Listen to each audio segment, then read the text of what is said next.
Hello, everybody. Call this meeting of the Shoreham Town Council to order. Today is Wednesday, April 16th. It is 6:31. First item on our agenda is a conversation with the school committee. Can I have a motion to go into closed session? Second. All those in favor indicate by saying aye. Aye. We're now in closed session.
Council will be in recess until 7.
Uh-oh, Mona's here.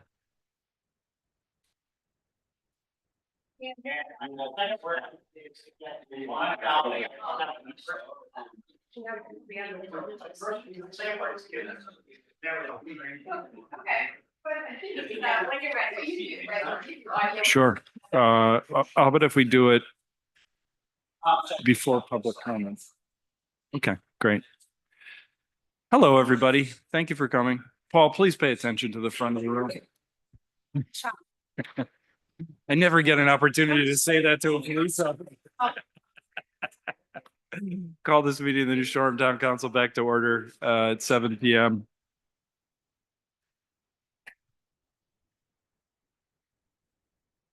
You're gonna get detention. You're gonna get detention.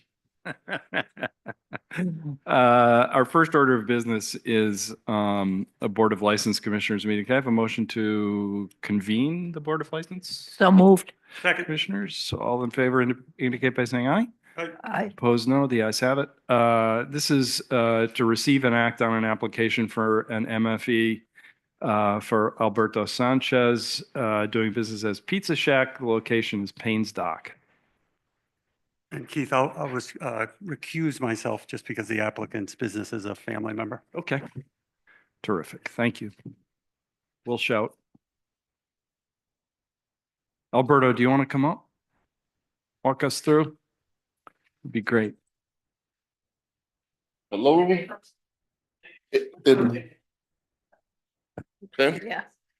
We don't have that problem very frequently. I'll make sure it still works.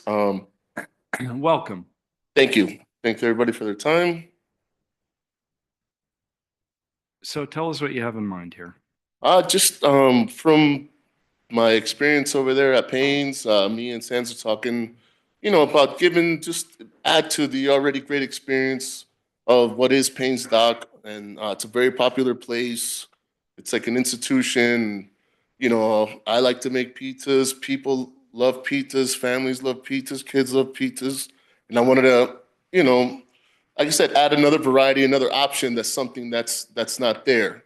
And also with the hours that they have, that they stay pretty late. After a certain time, there's no food over there. Mm-hmm. Sure. And so we were talking about that. We talked over the winter, and then, I got some information that this license was available. So I'm at the very beginning at the very beginning steps of this. So this is step one, and then once I found out that this license is available, I said I better go for it because it's a great opportunity. I do a lot of catering, so I know how it is to have like set up that type of operation. So I think it's a great opportunity to go ahead and see if I can obtain that license, because it's going to add to the experience of the place, to the boaters. It's just like a missing thing that's there. And obviously bar food, pizza's great for bar food. Where they're there sometimes, they open till 1 a.m. And once the other places close, there's really not a lot of food. Everybody goes out to dinner, and then they come back later and they hang out there, listen to music and stuff. So I just wanted to, I've got some roots here, and I want to work for myself, and taking my baby steps and doing the due diligence to start that process. Can you get a trailer that has a pizza oven? No, there's so what I. Or do you, this has nothing to do with that. I'm just curious about how. Oh, there's a lot of cool options. And then that's the thing that I'm like hesitant to be like, hey, before, there's a lot of cool ones that there's trailers, there's ones that are enclosed. There's like old horse trailers that they convert them. Really cool ideas, but same time, it's not my property. I don't know what I'm allowed to have. So from what I see, as long as it's on wheels, it's mobile. Obviously I want to protect it, but there's a bunch of really cool options that I sent some attachments in the application just to to see, where my head was at and stuff. And just to see if there's no, you can't do that. You can do this. This is, just to have. And then obviously I have to talk with Sans to see what he likes aesthetically. Is he going to like it? What style? Yep. Doesn't want to put old rusty trailer with a pizza oven on top. Course, It's yeah. gotta It's gotta look cool. It's gotta, you know, the product's gotta be good. Great. So your intention is to stay open later than a dinner crowd that you'd be able to capture? Correct, correct. Once the little concession stand over there, Delicious. yep, Yeah. when she's done, it's kind of like, probably there'll be a little overlap there. And just to have that option, so we can keep those patrons that are already there, you know, listening to music and stuff, because once it gets around 5:30, 6, people, you know, they gotta eat. There's only so much you can, you know, you can drink in just, you know, hours. They hang out and listen to music and stuff. So just to give them a different option. And how late were you hoping to? That's still up. I do want to cover that late, like that, you know, maybe 12:30. Honestly, we got to feel it out. We're going to see, you know, if it's worth it, if it's not worth it. But definitely that crowd, it's like from 6:30, although it's probably like midnight, just to give. And all those, I see a lot of boaters and stuff that are like, a lot of people come up asking me for food. That's where this kind of started too, like around that time, which is kind of, you know, there's a lot of places don't stay open late. So especially in that area, there's a lot of people, a lot of boats, a lot of families, late night stuff, and they're literally like asking like anything, a bag of chips. I At like that- I like the concept that you introduce food where liquor's being served. That's usually, they go together. Question that's probably more directed at Millie or Sands, is he here? No. Isn't it a requirement of the liquor license that food be served the entire time that alcohol is being served? Yes, the requirement is that serve be available at least a sandwich level at all times. So if they are not currently serving food, then they're in. They would do, be they in stay, Violation, so- so this would solve their problem, but you would have to be open until they close their bar. correct. So that's okay with you to stay open? That was the idea, to kind of like overlap, like cover the area when she closes. Because she'll be there sometimes there later, you know what I mean? So it's something that I have to talk with them. This is just like in the beginning stages, so I wanted to get the application in there and give you all the information that I have. Mhm. So then we can tweak whatever we have to tweak. And I'm open to any suggestions. And then, so it looks like the potential area is on, I'm just wondering whether they'd be removing a lot of parking for this, since parking seems to be an issue down there, like, or is this area No. that isn't parking? No, it's not parking currently. There's a grill area there. It's gonna be where the parking lot stops. It's on this side. It's not on the, no. So not it's gonna be- actually on the Yeah. wood. Great. It's on top of the wood, right? But there is, Pavement? there's pavement there. It's like half pavement, half dock. I wouldn't be on top of the dock. Right, Parking right. steps over here. But it's after the dock has begun. Correct, Yeah. correct. yeah, Okay, That's, yeah. Um, And I'm sorry, some of those things too could change because it depends on how, you know, what he says or how he wants it. You know, obviously what you're allowed to do, but that's the area that we're thinking of. There's a grill area there. And it's, you know, like you said, it's on pavement. So that's where we were thinking, unless if we can't, then we'll have to check other options. so I like this idea. I have a little bit of a concern that is not about the concept, but about ultimately its execution. So, I think it would be really helpful if we could see kind of a final plan and what it's going to look like, because I do have lurking in the back of my head a fear that we approve a license and what ends up going up there is not what we had imagined. So, you know, I'm just wondering, and I guess this question is for Millie, whether we can, you know, on the one hand, Alberto can't make these investments unless he has a license. Exactly. You know, That's the- on the other, I think you know what I'm saying. Like, you know, if it has a Ferris wheel, that's a problem. You know, No, no, So, no Ferris wheel. Yeah. Sorry. so perhaps, I could give the kids piggyback Yeah, rides. right. That's about it. I can't, but so granting the application pending, final receipt of an approval of the, the food truck, I mean, or the MFE? Would that meet your, Yeah, I mean, I just. Criteria? I don't expect anything, but I can imagine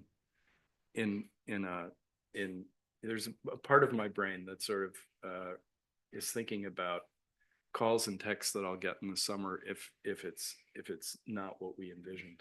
If that Can makes sense. Does that can I make say sense? something? Absolutely. Yeah. And you should be. Yeah. But like, whatever is gonna go up there is depending on this.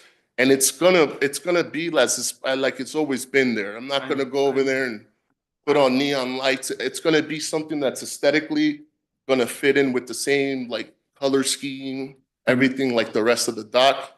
Just so you know, Alberto, the part of the reason I prefaced it by saying I like the idea is I have great confidence in you. I'm not questioning that. I'm just, there's always that itch in the back of my brain, when you approve something, but you haven't seen what it's going to be. Does that? Makes sense. you know? Yeah. Yeah, and Makes complete sense. Sort of, I'm concerned, for the same reason, again, no concerns about the food or your ability to do that very well, but more about like, what's gonna be there. Obviously, the Department of Health is the one that approves these licenses, not us. We just approve you as the person, but, like, could the fire chief weigh in on like, if this is like a little spot on the dock that maybe isn't such a big deal, but if this is a big, but what, you see what I'm Yeah, saying? no, That, absolutely. like, Yeah. we have fought a fire off of Payne's Dock in the past, Yeah. and it was chaotic, and but all that space was necessary. What would the fire chief have to, you know what I mean? Like, Yeah. we sort of, And- I feel yeah, like we sort of in- need that in weigh-in. police, I mean, depending on what the plan, I don't want to put words in your mouth, but Paul, but my bet is your opinion might change depending on what's contemplated here.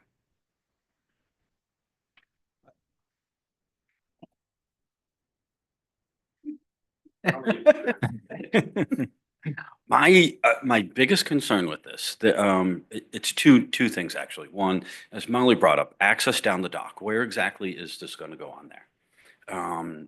My other real concern is how late this is going to go on. I know that they're supposed to have food available throughout the course of their time being open. My concern is that, is this open till 2:30 in the morning? And do we now have 200 people congregating on Payne's Dock going down there to get pizza? Yeah, That now my two guys have to Right. go and somehow disperse. right. You Yep. know, that's one of my bigger Yeah. concerns is the hour of operation. How late is it going to go?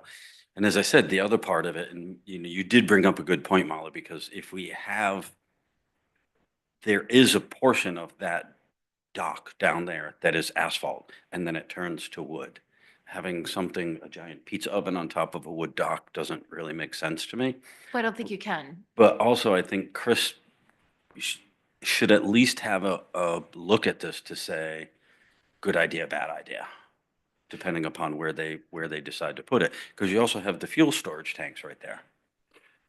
So Paul, would you, the approach that I outlined, that was just my idea, but if we were to give Alberto a conditional approval Mhm. and ask him and presumably Sands to work with you and with Chris and come back to us so that Alberto can feel comfortable making, preliminary investment decisions and can get up and running, Yeah, provided. absolutely. Okay. Absolutely. And I'm Does sure that Chris approach is, make sense? Like, I don't think in the past, the No. council has made a real distinction between like whether you have a truck, like Cindy Kelly's truck, she would drive away every day, Right. drive it home.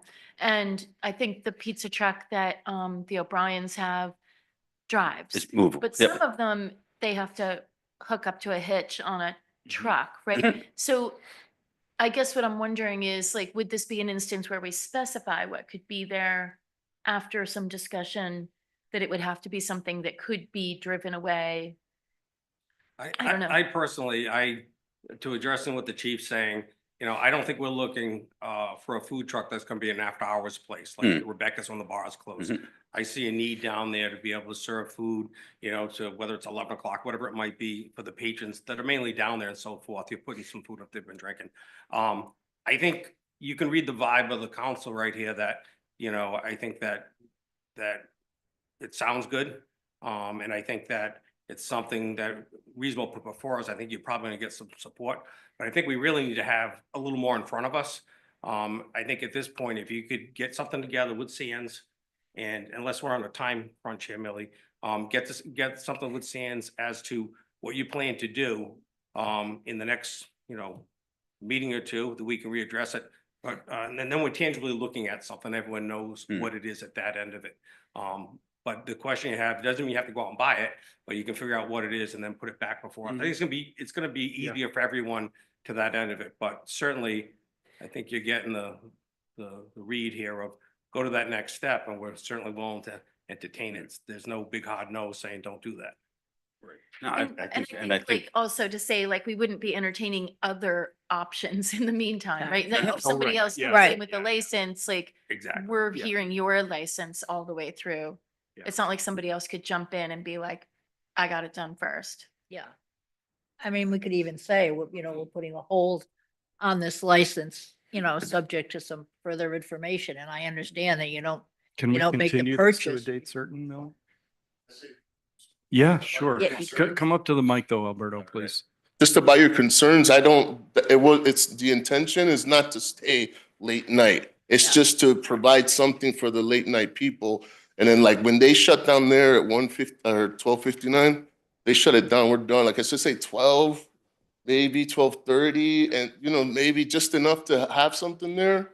And then for the people that are there, and then that's it. We're done. Because I bartend there, that's it. 1 o'clock is 1 o'clock. We don't want anyone hanging out there. There's nothing but trouble that comes after that. And about the pumps are completely on the other corner in the beginning. When you first drive in there, they're to the left. This is an area where there's already propane barbecue grill tanks area. The area's already been, and on the other side, there's picnic tables. So it's kind of like a perfect quarter for it. And and I don't know how the rest of you feel, but the idea that you have to have the food through the whole time, I'd much rather have it like 12 o'clock or so, or 12:30 at the latest. Yeah, Um, I'm not limited to saying that what your hours have to be, saying you need to sit up in the 12. The idea, and I know you're not gonna be competing from Alicia's thing, but I think the idea up until 7, at least 8 or 9 o'clock, I think is ideal. But I mean, that's a business decision from that end of it. I think it's Right. clear that we don't want to see it as an after hours place, and you obviously express your. that's the opposite. That's what I don't Yeah, want. I think we're on the same page, but if you can bring us back something physical for us to look Correct. at, work that out with Sands, and I think, Yep. And that's the kind of decision that I wanted to make too. Should I go with the trailer or go? Because there's these little trucks, there's a couple out here on the island, the 3-wheel with the 1 wheel in the front, they're like old Italian style. And the back of it's just a flatbed. It has a nice, beautiful oven. It covers, and it's small. I think a big clunky trailer there, it's gonna look horrible. Just like a small little Italian, like a Vespa with like a little truck, like something cool that can drive off, or I can just get the trailer and hitch it on and off. If I have to remove it every night, I will. And we were thinking about like Thursday through Sunday to start, or Wednesday through Sunday, kind of like to figure everything out. And I understand that you guys want a little bit more, and Yeah, I feel comfortable after today that I can start looking into some yeah. purchases and. On a lot of these things, for me, hours of operation, what sort of physical, what sort of equipment you end up buying. I think a lot of that, for me, my opinion would be would be moved by what Paul and Chris Hobie think, because it's really, part of that is, at least part of that is a public safety question. Absolutely. Chris Hobie may say, please get something with a motor so you can get it the hell out of my way if I have to bring trucks down there. That's Correct, yeah. entirely possible. And that maybe that's legitimate. But I'm not an expert in that area. We have. But that process has a sign off for the fire marshal's office, I believe also. Yes, it does. And that happens upstate. Yeah. Yeah. So would the council be okay with continuing this to say our meeting after financial town meeting, sometime then? Is that, Offer the 6th, May 6th or the May 21st? Do you have a sense on how much time you? Probably the 21st. 21st? Yeah, Okay. definitely. Can I have a motion to Okay. continue this item to our May 21st meeting, please? So moved. Is there a second? Yes, David, of course, Just a please. second. Yes, I know. Thank you. David Lewis, Quinimus Road. I'm only reacting to some things I've heard here tonight. I don't really have an opinion otherwise, but it came on to the application is asking for Thursday through Sunday. And at the same time, I hear that there's a need to have food when the bar is open, which includes Monday, Tuesday, and Wednesday. Yes. So I would just ask that you take that disconnect into consideration so that the entire facility can be in compliance with the existing liquor license. My sense is that has been noted. Thank you. I think, Millie, you can explain on this. The food that they have to serve is pretty, Basic. it isn't a full blown out kitchen. It's it's a sandwich level is what they refer Low to. threshold. So it's a pretty low bar. You can have a hot dog or a Right, peanut butter and jelly in a package. right. Anybody else before I move on? I wasn't commenting on the food. I was commenting solely on the days of the week and the hours. Yes. Thank you. Thank you. But 7 days, and it has to be there 7 days to comply. So that'll be actually, well, actually, that's a separate issue. Yeah, that's for- not a Uh, burden on you, Separate issue, Alberto. so, and I'm sure. Yeah. For them to comply, so. All right, Yeah. motion's been made and seconded. All those in favor indicate by saying aye. Aye. Opposed, no. The ayes have it. Terrific. Hey, Tristan, can I have a motion to adjourn the Board of License Commissioners? so moved. Second, all those in favor indicate by saying aye. Aye. Opposed, no. The ayes have it. I wonder if I could ask people's indulgence to move the adoption of the resolution in honor of Adrian Mitchell to now from its, do I need a motion to do that, Millie, or can I just? Yes. Yeah. Can I have a So mo- moved. Rearrange the agenda. All those in favor indicate by saying aye. I- Aye. Opposed, no. The ayes have it. And I'm going to read this if you don't mind. This is a resolution of the town of New Shoreham in honor of Adrian Mitchell. Whereas Adrian Mitchell, a lifelong and beloved resident of Block Island, passed away peacefully on February 20th, 2025. And whereas Adrian spent his entire life on Mitchell Farm, Mitchell Farm is a permanently preserved, enduring testament to Adrian's generosity and commitment to the island. And whereas Adrian worked for the town of New Shoreham for more than 40 years, first as a laborer on the town's road crew and ultimately as the head of that department and its chief road surveyor. And whereas in his quote, retirement, end quote, Adrian served as preserve manager for the Nature Conservancy and recruited many volunteers to join Adrian's army, maintaining the island's one-of-a-kind trail system for residents and visitors. And whereas Adrian's contributions of land and labor to the island's conservation organizations offer to all of us a model for lifelong commitment to preserving a place, a community, and a culture. And whereas Adrian, in quiet but deeply significant ways, always gave to the island he loved, to the people he loved, and especially to young people working hard to make a life on the island. And whereas Adrian's passing impacts all of us, not just for the loss of a man who we loved, but as the loss of a person who reveled in the joy of being in our community.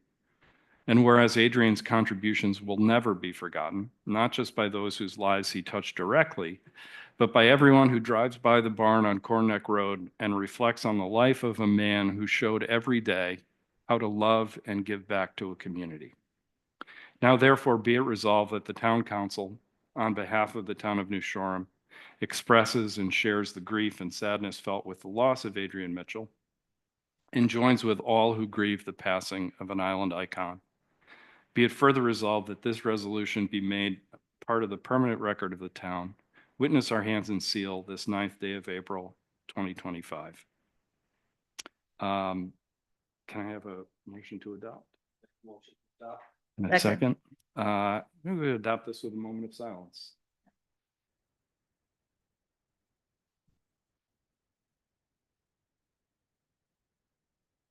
Thank you. Well written. Yeah. All right, any public comment? Who wants to follow that?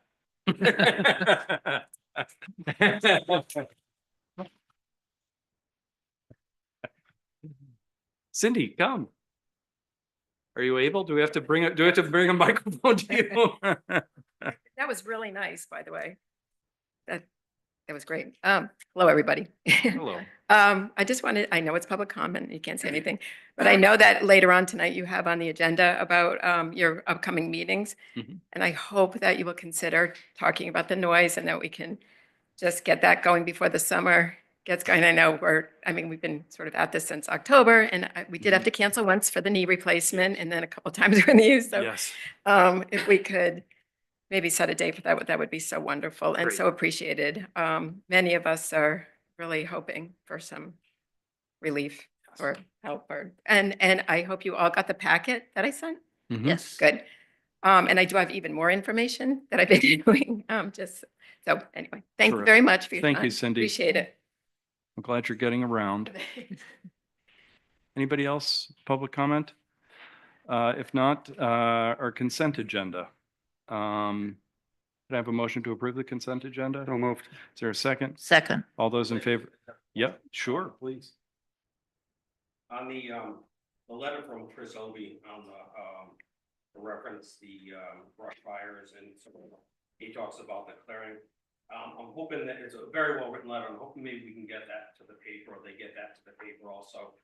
There's a number of things that he highlights on that. And one of the main things I think is the clearing of the driveways, so the rescue and so forth to get down. So if we can add that. I agree 100% with you, Bill, and I think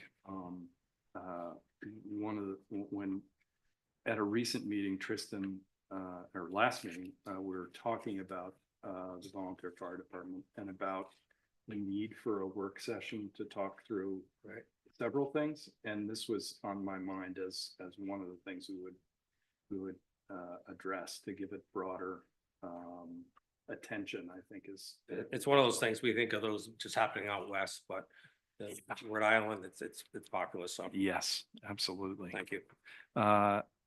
We have a motion made and seconded. All those in favor indicate by saying aye. Aye. Opposed, no. The ayes have it. Discuss and act on board commissioning committees. Appoint one town council member to Sam P. Meadow Management Committee. Now, I must admit that I believe that Tristan and I were appointed, but for some reason, it never made it into minutes or into the official Right. record. We have the record of Tristan. We have the Yes. record of Tristan, but just not you, Keith. So. Oh, okay. So I'll should. make the motion to appoint Keith. Oh, thank you. I got my letter. All those in favor Second. indicate by saying aye. Aye. Opposed, no. The ayes have it. We should probably meet very soon on that. Vacancies remain the same. We have to set a public hearing date for some zoning ordinance changes. What date are you proposing? Millie? No, May 21st. May 21st. Can I have a motion to set a public hearing for this zoning ordinance change on May 21st? So moved. Second. All those in favor indicate by saying aye. Aye. Opposed, no. The ayes have it. Amy?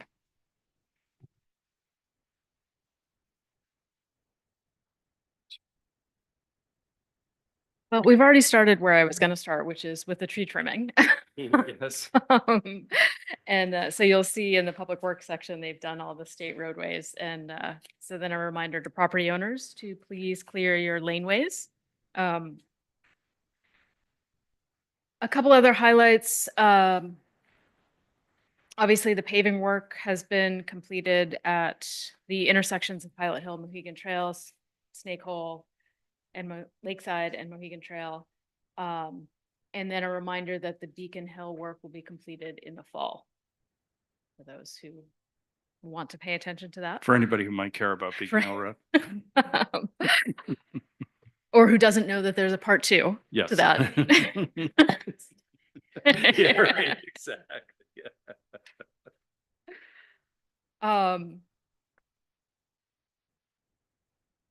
Let's see, down in harbors, we usually think of harbors in the tangible aspects, what you can see, the boats that are there or are not there. But they've been doing a huge amount of work on the back end, particularly with Mooring Info, their software system, to get that up and running in Old Harbor and for their shellfish licenses to streamline their operations and processing.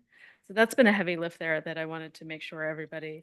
So is that going to be one system that takes care of all of the It will be. licenses or transactions? that All they the undertake? transactions, yes. And so that gets That's to a great idea. streamlining the operations once you get through implementation. So they've been doing a lot of work on that, and then planning for shellfish stocking in May, which I know everyone's excited about.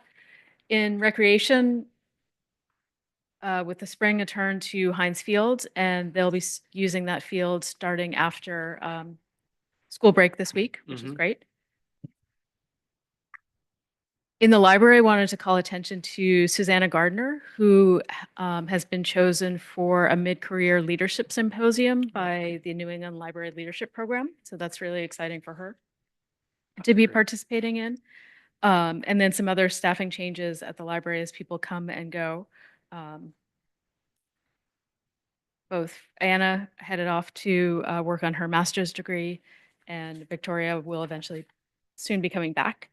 So a lot of new shifting faces there, but confident that everybody is staying on top of things. And congratulations to Susanna. Shout out to Anna, who is just Been great. an extraordinary young woman, and you know, I'm sure someone will come along who's fabulous, but I would be remiss if I didn't say how much I'm going to miss her.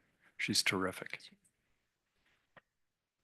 Over in land use, also focusing on back-end processing, you can see that they are working on reviewing their HDC application process at the same time that they are undertaking the new online zoning board of review application, which will be going through OpenGov. So again, some more back-end work that hopefully makes the front-facing process easier for our applicants. And then a reminder that I think was on the bulletin board today about signs, that construction lawn signs are not permitted. And so those need to be removed. And those businesses who might be doing new signs for the season to put their sign applications in. I really, and I'm sure I'm not alone, really appreciate what Jen has been doing in terms of publicly prodding people because it makes it very uncomfortable to enforce, but that is the second step. You've been warned, they have to comply, and we're serious about it. So please thank her. I have a couple of things. Amy, I just wanted to touch base. I see that the generator at the fire barn, actually for the rescue building's been hooked up. Yep. That's great. It's been a long time coming. 2017, I had to go back and look. But that's great. That's good to see that done with Tom. And then I just think, because it's a little bit elephant in the room, can you just give I know there's a resolve to a little update on the painted rock and the curving. Yeah, 'Cause sure. We've had a lot of Exactly. from that end of it, so. That's okay. I think there should be an update. Yeah, and so it is gone, but most people saw it while it was there. And it was installed with a wider diameter that had originally been intended. But rather than the back and forth of reinstalling according to the specifications, the right step for right now was to take it out, If there becomes a problem later and we need to do a smaller installation down the road, then that's something we can consider. But for the moment, no curbing. So it's going to remain that way for now. And then since Martha's not here, I'm going to take this segue, so I maybe add something to the minutes, on the painted rock. There's been, everyone, I think, well, not everyone, but many of you know Wendy and Ed Northup. They grew up here, wonderful family. Wendy had passed away a year ago, about a year ago. And wherever you saw Ed, you saw Wendy. And they were both high school sweethearts. And the room had always been that Ed was the first one to paint the rock. So I called him. He said to me, since I was no longer the chief and the statute of limitations were up, he confessed. And he said he did not paint the rock. Said he was the lookout person for Wendy. And Wendy had got the paint at Red's, what was it, Kim, you might help with Red's Cafe, which was the Mohegan, in the back. They went up. It was 1962. Halloween night, and he knew the chief was out patrolling, and so he was the lookout for that. And he said they didn't write any words on it; it was just painted. I asked him what color. He says, "I don't remember. It was whatever we could grab out of the shed." So for the record, it was 1962. Thank you for sharing that, Bill. That's a great story. It's even better when you hear it from him because Yeah, I'll he can bet. have that. I'll It's like bet. flashing back. Yeah. So, Yeah. thank you. There other questions for Amy?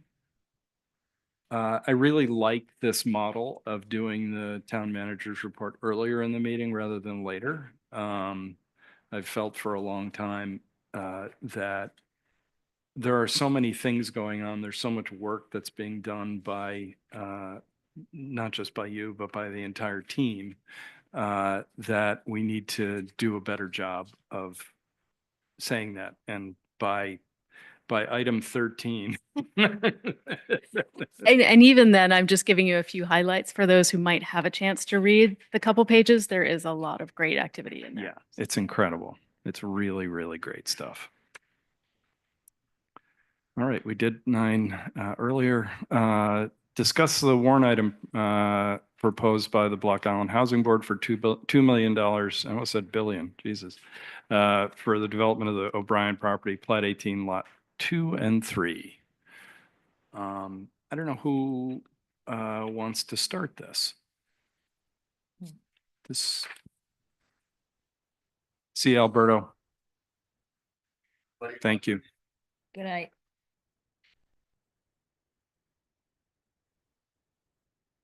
Good evening, Cindy Pappas, on behalf Hi, of Cindy. the Block Island Housing Board.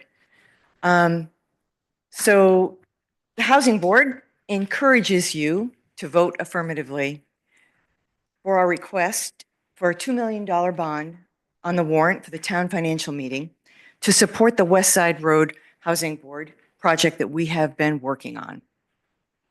In the past decade, we have been grateful for the support of the council and your encouragement, and we are asking for it once again. Past performance demonstrates that the Housing Board has been fiscally responsible and conservative. The Housing Board has successfully built 7 homes on time and on budget. We acquired 2 pre-existing homes and sold them to qualified candidates and have imposed deed restrictions that keep them in perpetuity in our affordable housing stock. We are debt-free, and we currently have significant financial resources to bring to the table for our next project. Our work to date has been successful because people who truly care about our community and about providing opportunities for reasonable housing have stepped up to the table. The generosity and the vision of people like Steve Smith, Marianne Brown, Ellen Jackie, the Ball O'Brien family, Josie Merck, the Rosa Foundation, and the McCluskey family have really made a huge difference. Your affirmative vote to place this question on the town financial warrant allows for the possibility that every Block Island voter can now add their name to that auspicious list. When we last met, Mark McGuire made a compelling presentation about the West Side Road housing project that we've been working on. I believe Mark has also forwarded you some financial pro formas that demonstrate the long-term viability, financial viability of this project. If successfully passed, community funding for the Housing Board will send a serious message to state agencies to review our funding requests in a new light, and it will help us to attract the attention and interest of qualified partners to assist us in this development. And last but not least, every passing year brings higher material and construction costs. We are really anxious to get this project moving. I urge you to take the first step in helping us to make the Ball O'Brien property development a reality. Thanks Thank for you, your Cindy. consideration. Are there any questions for Cindy?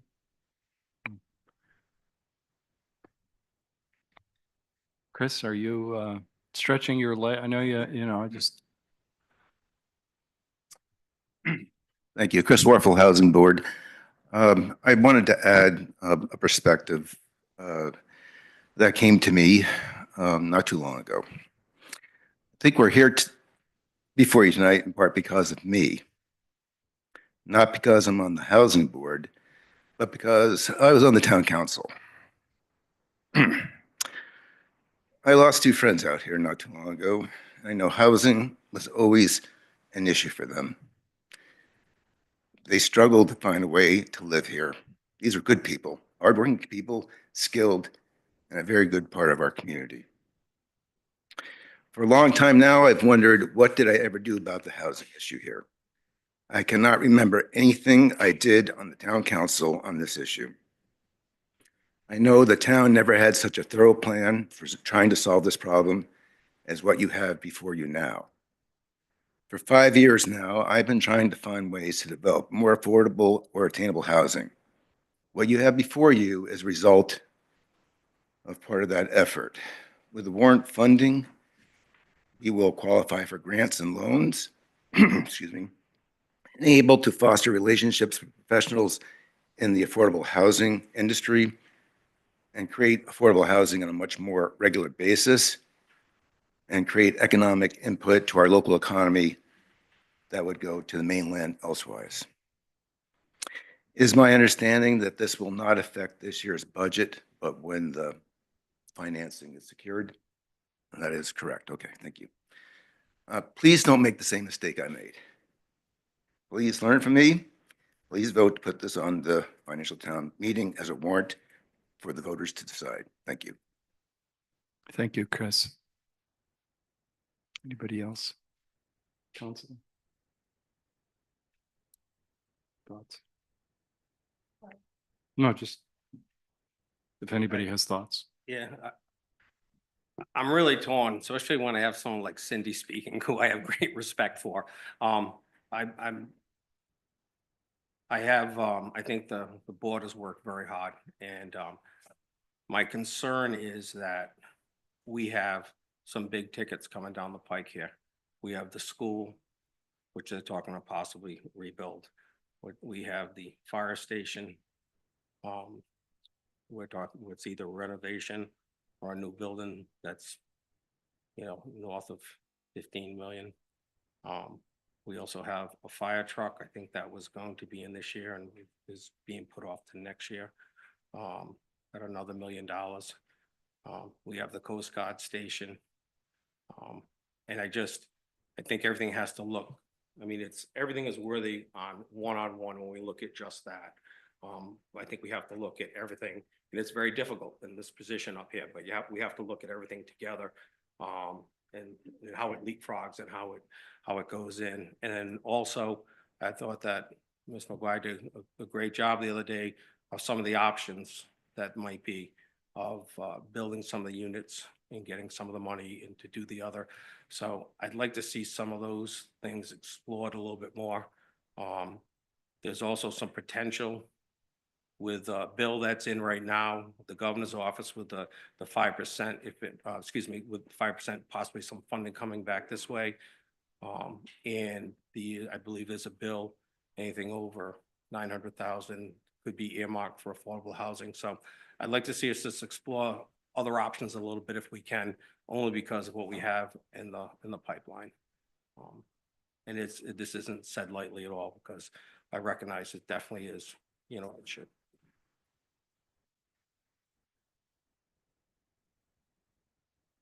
Anybody else? So, for me, I actually, support the idea of, putting this on the FTM agenda. On a, purely, financial basis, I think when we're talking about, developing 16 units there, and our kick is, the amount we kick in as a town is 2 million, that's $125,000 a unit, which I think we're unlikely to, uh, to the extent that we're going to have to step up to the plate, and I think we will, to do housing. That's probably the best deal we're ever, going to have. I also think that this, is an important, statement, if we are, if a component of the plan, financially over the near term is to try to do this, as a community project as opposed to a, getting money from the state or federal government. I really do. I know this is probably a terribly impolitic thing to say, but I do really like the idea of having a project of this size where we get to, achieve maximum flexibility on, who it helps. And and I don't mean individually, but I mean in terms of the community needs. So I'll support this tonight. I'll support it at the financial town meeting, but I also think that in some respects, when you have something that that involves housing, and housing to me is probably the most critical leg of the stool, if you will, as we think about our future over the next several decades.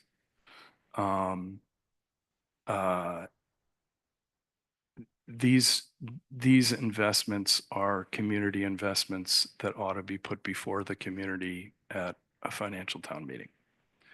So that's where I am. Can I ask a question? So, taking into consideration what Bill brought up about the bills that are upstate right now, right? So if we were to put this to the voters and if the voters were to approve the funding, and then let's say those bills went through, right? And we miraculously got 5% from the state. They're under no obligation to expend the 2 million, are they? If they suddenly fall into another revenue source? No, they're not. And mechanically, there is one more action that comes before the council table, which is the actual resolution supporting the issuance of the bond. So the voters may make their authorization, and if they do, before the bond is issued, the town council has to take an action as well.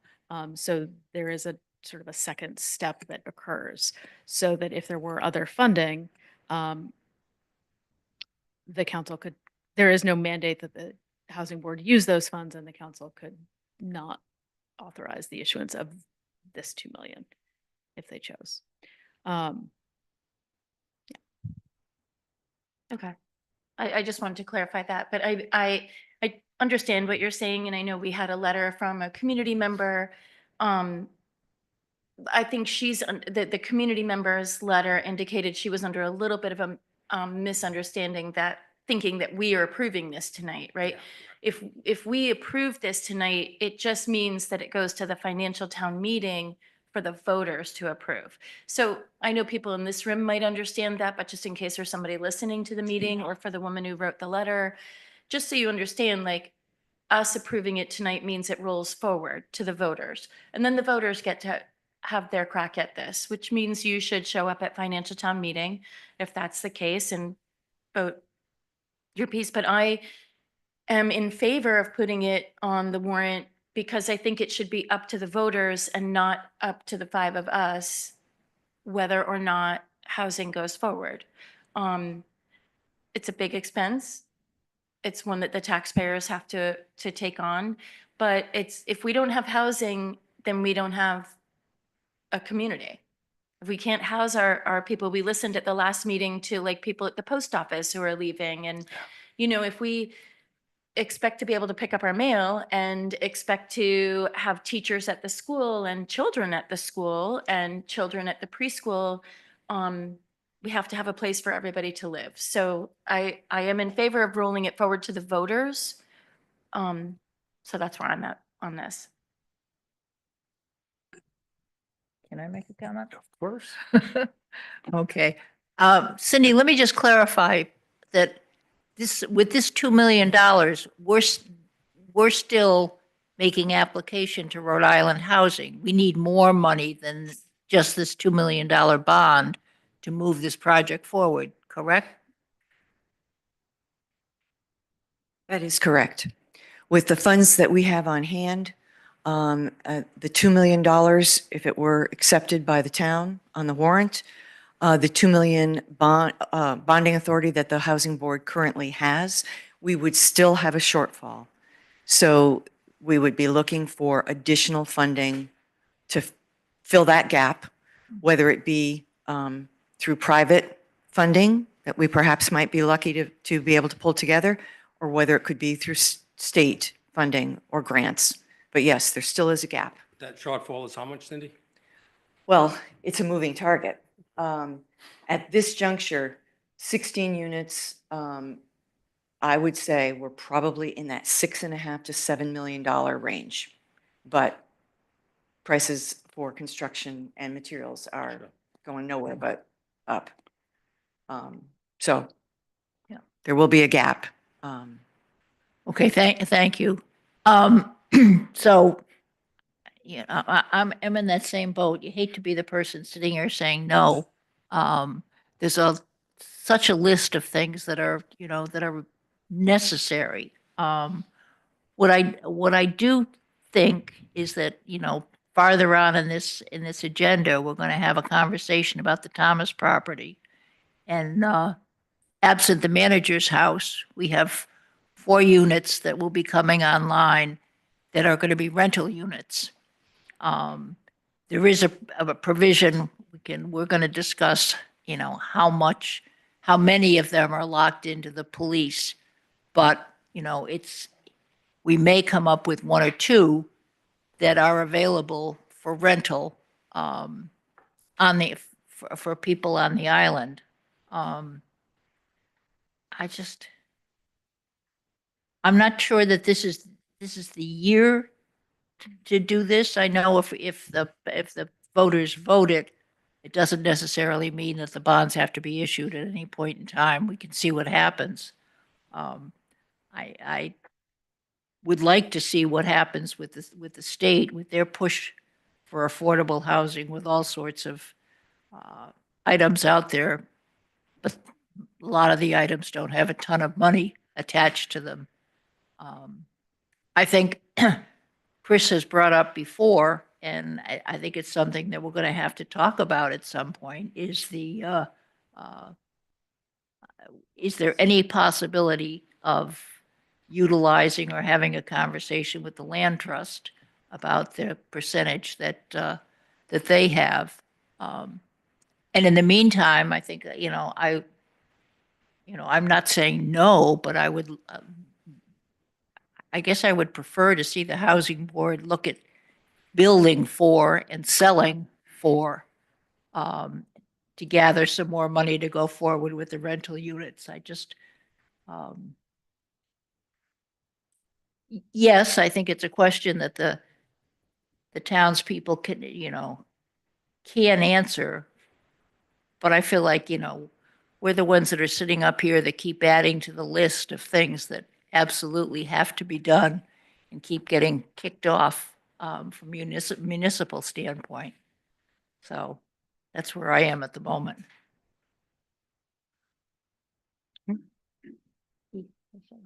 Sure.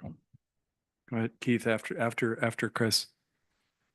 Ms. Dodge, we had actually proposed that to the professional company that we're trying to form this relationship with. Number one, they said a town support would send a clear message to the state and that would bring in more funding to us. But that doesn't really answer your point. The one about building units and then selling them, that's what we had proposed. And we were very strongly discouraged about that. Mark and I were in that conversation.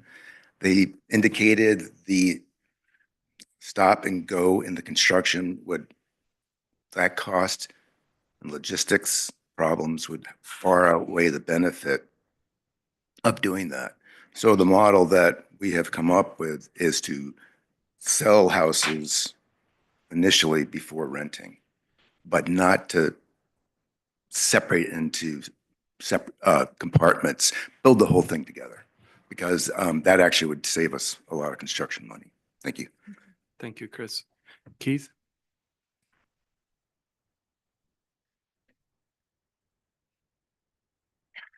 Thank you. Keith Lewis.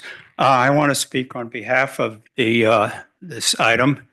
And I've had the privilege and honor to work with Cindy over the years. And I was just thinking about it the other night when she was testifying and how long she has worked on this. And we've been so lucky to have her. Back in the 1980s, she and I worked together, and Keith Lang, and we didn't work through an organization. We just worked together as citizens, but we were seeking to raise the money to acquire and preserve the underlying land that would eventually or soon be used for the housing on Beacon Hill Lane. And an organization that we went to was the Champlin Foundations. Dave King was the executive director at the time. And to that point, up to that date, Champlin had never donated money for affordable housing. They were basically a conservative group, and this wasn't on their radar screen. But they made the donation to this effort, and we were thankful to have it. And when it comes to affordable housing and all the other items that you listed quite properly, it just seems to me that an important aspect of housing is the concept of community. And that concept embraces all the other things that you mentioned, that were mentioned tonight. So I can't think of anything that's more important to keep that idea alive than affordable housing. So I'm supporting that effort. Thank you, Keith. Yes, Kim. Kim Gaffett, I'm sure it's no surprise. I'm begging you, please put it on the warrant. Housing for our year-round community is the single most important thing that we're dealing with. And it doesn't matter how good the school is, how many fire trucks we have, whether or not the Coast Guard station is looking spiffy.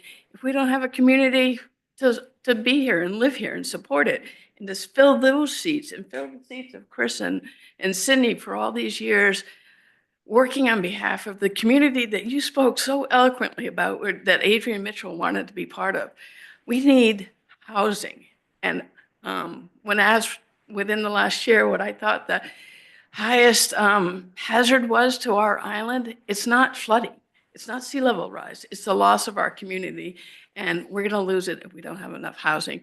Even if we have the same number of people, if it's a different 500 people every other year, that's not sustainable for continuity. Please put it on the warrant and let the people of Black Island decide. Thank you. Thank you, Kim. David?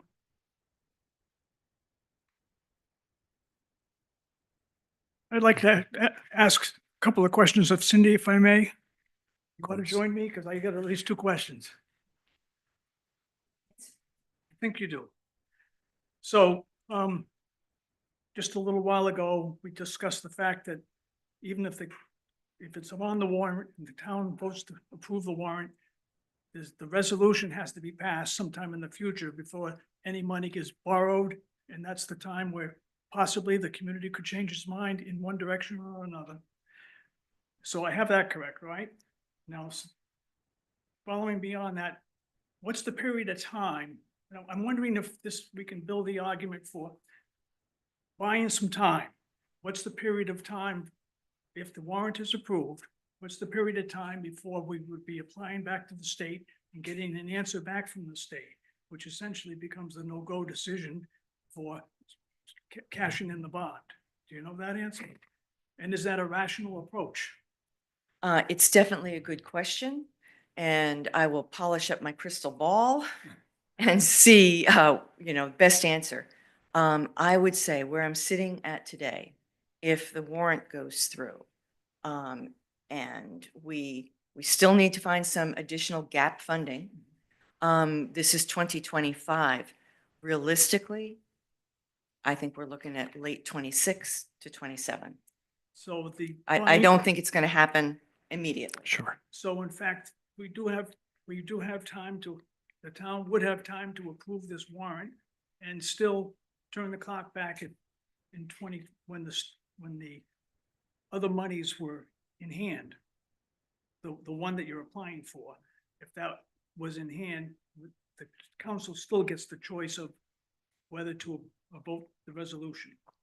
That's what I understand that Amy was saying, that if the warrant is approved by the electorate, then it still needs to be, it has to be resolved by the council to actually implement it.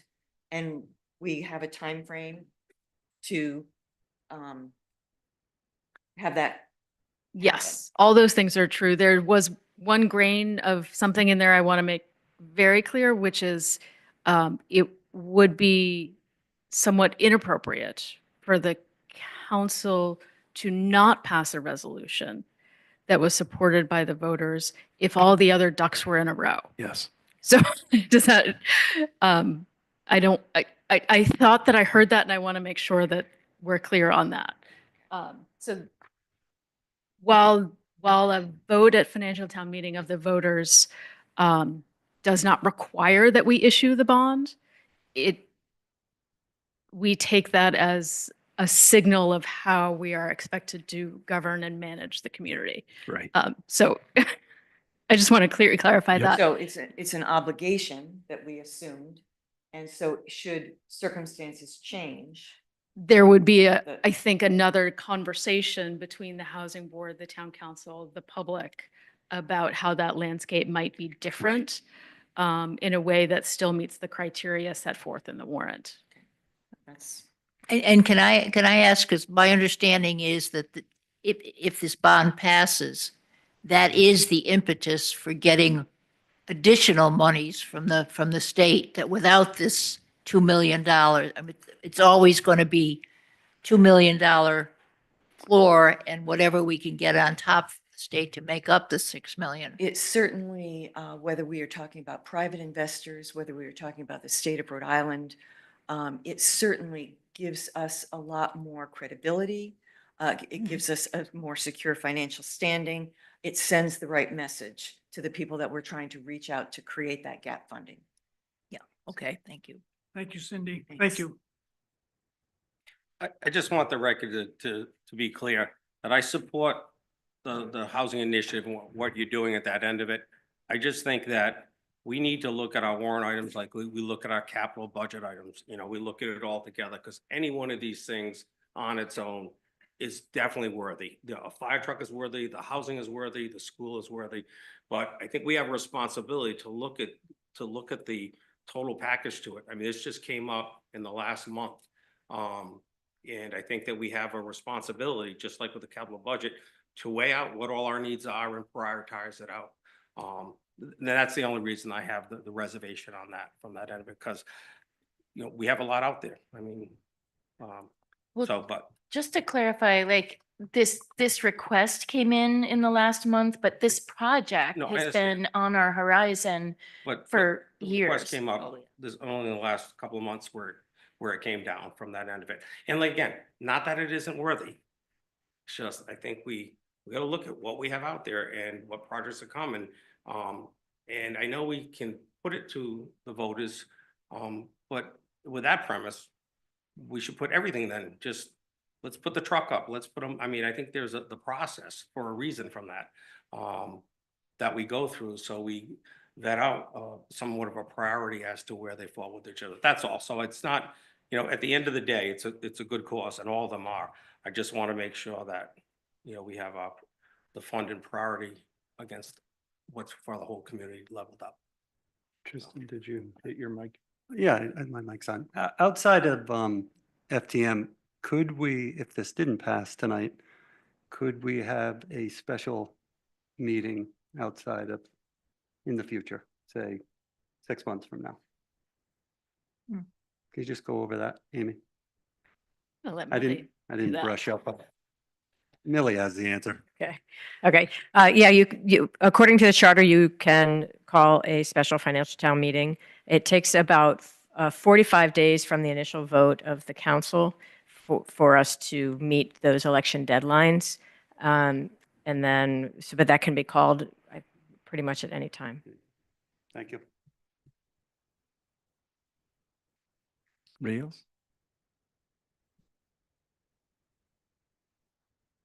Sure. I'm just going to repeat our financial reality is that our income is basically $160,000 a year. And with that, we have been struggling mightily, at least since, we've been struggling mightily to figure out how do we do this? And really the warrant, it was an idea that we came up with because Rhode Island Housing said basically you're too expensive, you need to drop your costs, and so on. The warrant is the one thing that we could think of that would give us the critical financial mass to attract the rest of the grant money that's out there. We feel it is extremely critical because it's, I think I called it earnest money in one thing I wrote. It shows that there's buy-in to the community, to this project.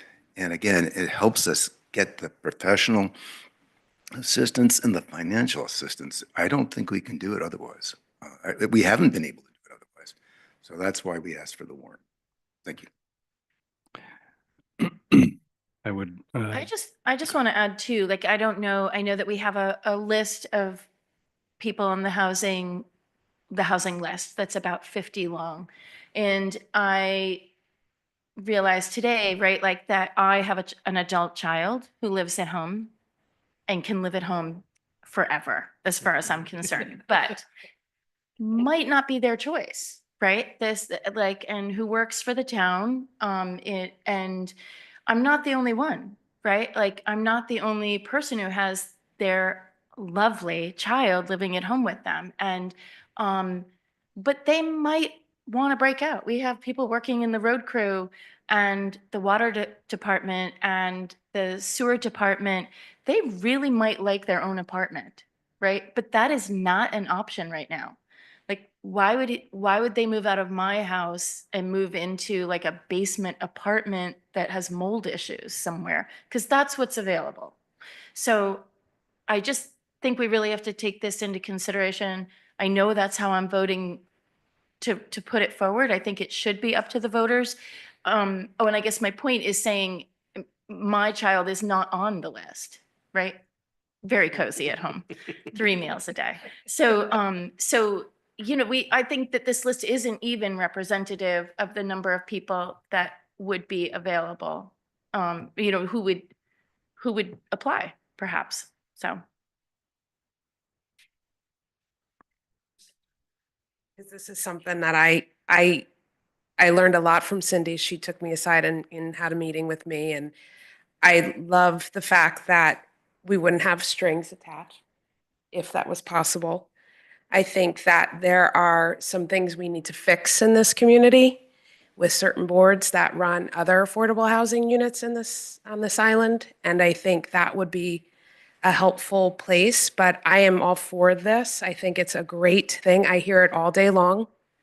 I get calls from the USDA about retirees wanting to come out here and spend the rest of their years out here. But there is a list. I did independently kind of audit it. I do think there's more on it. I think with eligibility and things like that, you would narrow it down, way down. And I come from a real conservative place, but I have a boyfriend at home who works for the highway department. He would not be able to live here if he didn't have my roof over his head. And it's even hard for the two of us to have that roof over our head, to be honest. So it's an important issue, and I think the town should take it to the warrant, because I listen to it all day long. But again, I'm a data girl, so I kind of think that looking into that further would be very helpful. But I think it's a very important issue coming from the Human Service Department. Really important. I think Kim said the most compelling thing to me, which is we spend a lot of time on concerns about sort of naturally occurring phenomena that jeopardizes our island, and this man-made one may well be the thing that jeopardizes our community most. So I would make a motion to the word be approve the forwarding this, putting forward this warrant to the financial town meeting. Okay. I'll second. So, all those in favor indicate by saying aye. Aye. Aye. Opposed? No. No. 3-2. Payne, Stover, O'Neill, yes. Dodge, McComb, no. All right. Discuss an act on approval of, speaking of warrants. Let's do another one. Let's do another one. Amy? So you do have a draft warrant in Yes. front of you. Just about everything here is standard language. It does include proposed language for the 2 million for the housing board. That's on the second page, the third paragraph. Mm-hmm. That is the only sort of standalone borrowing question that's going forward at the moment. So that's the only item on the warrant, with just the 2 million, correct? That's the only unusual bonding item or exceptional bonding item. Oh, okay. Yeah. I've said it every year since I was on the Charter Commission with my dear friend Molly O'Neill. This plain language column is so immensely helpful to someone like me who has probably would be diagnosed with some sort of attention issue were I in school now. It really is well done. So Mona, thank you. Amy, thank you. So I'll make a motion to approve the warrant that's before us tonight. Is there a second? Any discussion? All those in favor indicate by saying Keith, aye. before you do, Oh, sorry. I just want to sort of talk through a little bit of the language that's in front of you, because while certain things are required, others are more subjective in their presentation. So Yes. particularly on that housing board question, it is meant to be as flexible as possible with some constraints around it. So you see language like approximately 16 units, so that if the scale were significantly different, Right. that would not be consistent with the authorization. It does not specify what the mix of rental versus ownership is, because it sounded like that has a lot of play in the Sure. modeling. Yep. So I just want people to understand what's That's there very and what's helpful. not, Yes. and therefore what the constraints might be, or what strings are not attached. Because this could be something that gets executed on several years down the road. Right. And I just don't want there to be surprises. So it's meant to be somewhat flexible, Right. but keep that scale. And I deliberately did not use the word affordable because the definitions around affordable and attainable can be so dynamic and particularly over time. I didn't want us to get caught in a technical definition. But it is specific to the activities of the Block Island Housing Board. So again, Yeah. trying to Nice to straddle see. that Yes. bridge. So again, I just wanted all of you to think through that and make sure you were comfortable with that. Thank you very balance. much for that, Amy. Artfully done. We have a motion that's been made and seconded and is before us. All those in favor indicate by saying aye. Aye. Opposed, no. The ayes have it. All right, we got to listen to this Carly character again.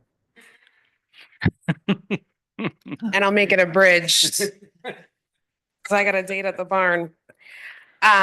So first, I want to thank you guys all for, Allison Carly, Human Service Director. I want to thank you all for attending my presentation with AARP yesterday. I wasn't entirely happy with the presentation. I think they missed a lot of key points along the way that I will be happy to share with you guys on a separate occasion. But there are things like lobbyists that would be involved with our action plan to take it to the courts so that we could get a sidewalk or something around those lines, a bike path. And after we finish these plans, they kind of go up with the lobbyists and figure that out. I've also been doing my homework and I wanted to address a couple of things based on me not being at meetings. Number one, we do have snow removal for seniors.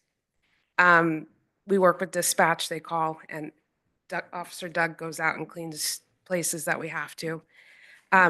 Mini grants, I know that that was a big discussion and I wasn't here for it, but I'm still getting information. I think it was an amazing thing. If I had to change some things, I would really, really, really, really, really encourage people to do it January, February, March, April, instead of doing it in December, taking off for the winter. I think that was a big miss, but I think we can kind of figure that out along the way. And I have been at it for 10 months. And during this time, I've had the privilege of working with many dedicated community members, collaborating with the school social workers, charities, library, and now the new leadership at Block Island Health Services. I've already dove deep with the CEO. One of my main goals, and I think everyone knows this by now, is to align our community efforts. I'm not going to get into the food security. We are doing very well on that. We have good partners on the mainland, and we have a great Helping Hands pantry out here. Bridget and I continue to be the boots on the ground for Tri-County Social Services. We work closely under their guidance to address very real issues faced by the island's elderly. Senior ride service, I think we've kind of pulled it together there. We faced our challenges, but we know when it's used responsibly, it's a valuable tool to serve those in need. One of the main goals that I would like to add to our mission is aging in place. It's a priority for a lot of people in this community. When it comes to affordable housing, when I heard your conversation, Molly, about 2-bedroom over 1-bedroom, I'd like to commend you guys because people are going to need care in their older ages. And we're trying to work out roommate situations, CNAs, live-ins, kind of things. So I think that's a really good idea to kind of address it from a 2-bedroom standpoint. Working with the Block Island Health Services, our work includes coordinating with mental health counselors. Right now, a big hot topic is foot care. It's really tough to find. I work a lot with the nurses, traveling nurses from South County Home Health, and I'm in the process of recruiting certified nurse assistants to meet the unique needs of Block Island. These efforts require constant communication with our community doctors and leadership to ensure we are not duplicating services, but rather complementing each other's work. Is that initiative on your own or is that going through Block Island Health Services? It's interesting that you asked that, Tristan. In the past, I usually get a call saying, do we have any CNAs on the roster? And I have met with most of them. Currently, there is a pass off somewhat to me saying, do you have anybody? I've gotten calls from Sarah Mott on a weekend saying, I have an emergency. Do you have anyone that I can call? So there are people that are out here, but not enough. Right now we have 2. Working with a woman that wants to go to school for it. And I've heard another gentleman say that he was interested in the more the merrier. We could use them. So it does get punted to me from time to time. But I think now with new leadership, I've been working very closely with Nettie, and I'm giving her space to get together and learn the ropes. But these are important stuff.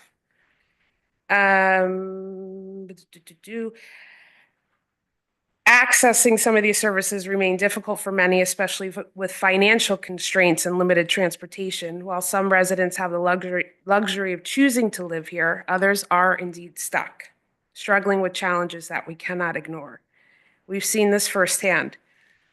While local charities such as Mary D. Fund and Lions Club have stepped up, these solutions are not sustainable in the long term. So there are people that need financial assistance with a CNA, for instance, because they want to age out here. And right now we only have private pay, which leads me to my next point. I'm working with Allison Warfel on a program called PACE. It's a program of all-inclusive care for elderly. And this could provide in-home support for seniors covered by Medicare. This program will help alleviate the strain on caregivers, particularly those caring for spouses with dementia or Alzheimer's. We also are connecting local youth with scholarships to further their education. These opportunities are making a significant impact, offering a pathway for young people to enrich their lives. Speaking of young people, we have secured, with the help of Senator Ilana DiMario, and the school social worker, DCYF is going to come out to recruit and encourage families to look into fostering on the island in the event something of that nature is needed. It's on May 5th, and I encourage everyone in the room to come. It's an interesting look. Sure. Maddie Trethaway, or Carrie, brought this to the attention of me and the school, and I think it's a really smart idea. So at that, will DCYF be making the presentation? They will. Uh-huh. We talked to them about all different things. Fostering is, you got to go through a lot of programs, but we asked for a cookie cutter program for Block Island, because if you are a foster parent, you go through all the certification. There are chances that you'll get a call from a kid in Woonsocket, even though they like to keep them in their hometown. But there is a possibility, if there's a good foster parent, they could end up on the island. And people really, who we've talked to, really want to take care of our own. So there are other ways around it. It's called kinship fostering. Affordable housing remains a priority, and our department maintains an ongoing dialogue with the Housing Board to ensure we are aligned on eligibility, community members' needs, and criteria. While these meetings are open to the public, I do believe it's crucial to provide clear and transparent information to the community so that there is no confusion or misinformation.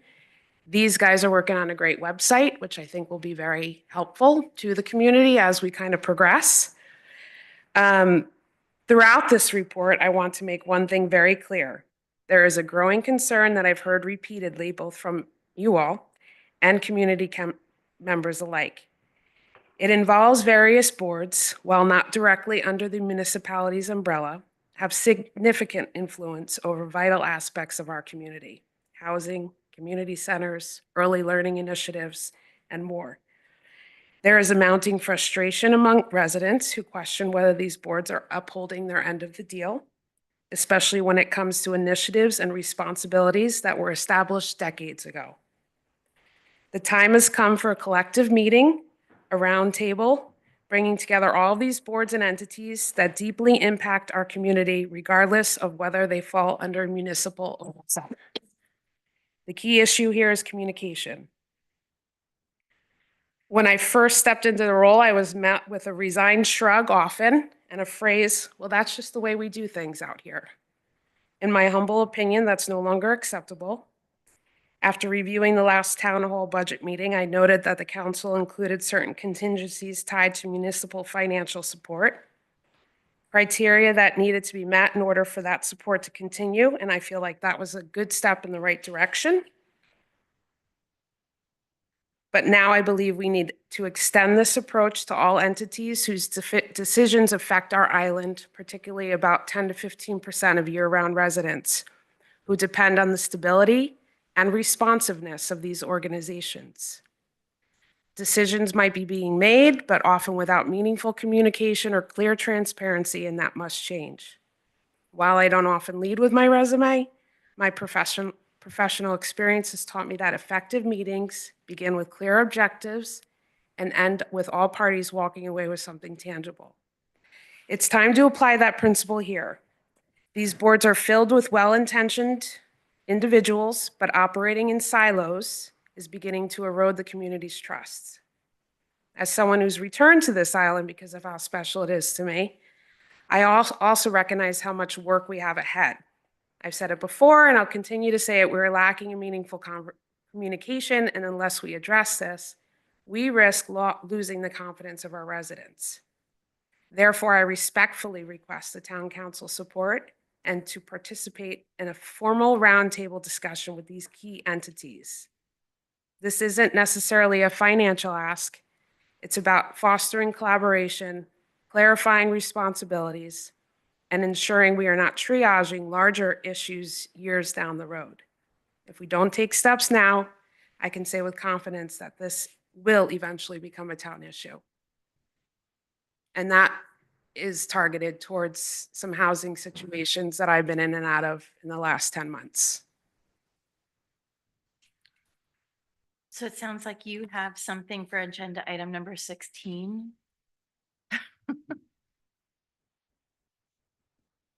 I think we need to meet with the bed board as a collective town and collaborate.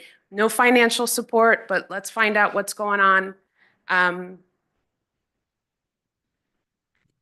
I spend a lot of time in Ball housing, is all I have to say.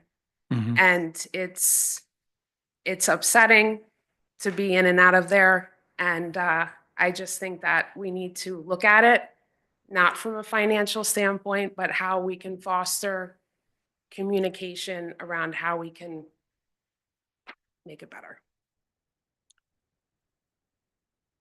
Great. Allison, on, when you brought up the ride share, when you're looking through that, we set the rates for the cabs, and you've used some of the cabs to do that, so not for discussion now, but if there's some type of rate that could be implemented as a ride share rate or whatever it might be, if you came to us, we might be able to initiate something that might be a savings. Because we set the rates on the cabs, and I think it would be We've scaled back on ridership. It's a gray area. Actually, the senior advisory committee came to me yesterday and asked if disabled folks are still on it. Ideally, yes, but also the cabs don't have ADA accessibility. So it's kind of, yeah, my only point to this is that there's a route that we can do to set rates for a ride share. For this particular, okay. So that's just a tool you have, and you could come back to us if there's something Okay. that works out good. I hadn't That's thought of that, Bill. because we have Yeah. the great straight Yeah. cab rates, Yeah. but there may be a flat rate we can do or something like that from Yeah. the end of it, we would get more, so. as of now, For the the future, the so- spending's gotten a lot more conservative, so that's good. Okay, You're welcome. Thank you, Allison. Amy, parking. Hooray. Good luck. Yeah. This is a good thing. This is This will be a pilot, Yeah. and we'll give it a shot. So, many of you know that this is, I think, been in the works for a year or close to it. DEM and the town have been working together to provide a limited solution for those people in the summer months who struggle with getting back into Lot G in order to get back on the boat, particularly around medical appointments or other circumstances where they don't have flexibility in that scheduling. So DEM has created an auxiliary lot. It is not in Lot G. There is a map where they have dedicated 22 spaces for us to try this program.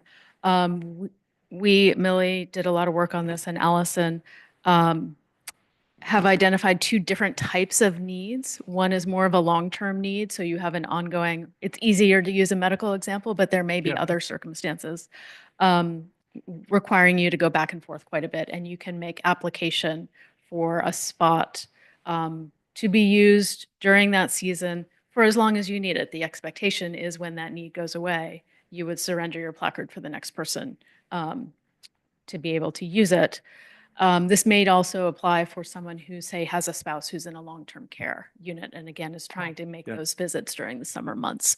The other category and the initial expectation is that we would split these equally in terms of number of spaces is a short-term, more of an emergency need. So again, a medical emergency, and I need to deal with all these things, and I can't worry about whether my car is going to get back into the lot. It could be a vet emergency. It could be a family crisis. Could be any other urgent need where that challenge of having to get back into the lot is just puts you over the edge. So again, the application is through Allison, through the Director of Human Services. We want to be very clear that while they are generously sharing this space, the program is administered by the town of New Shoreham.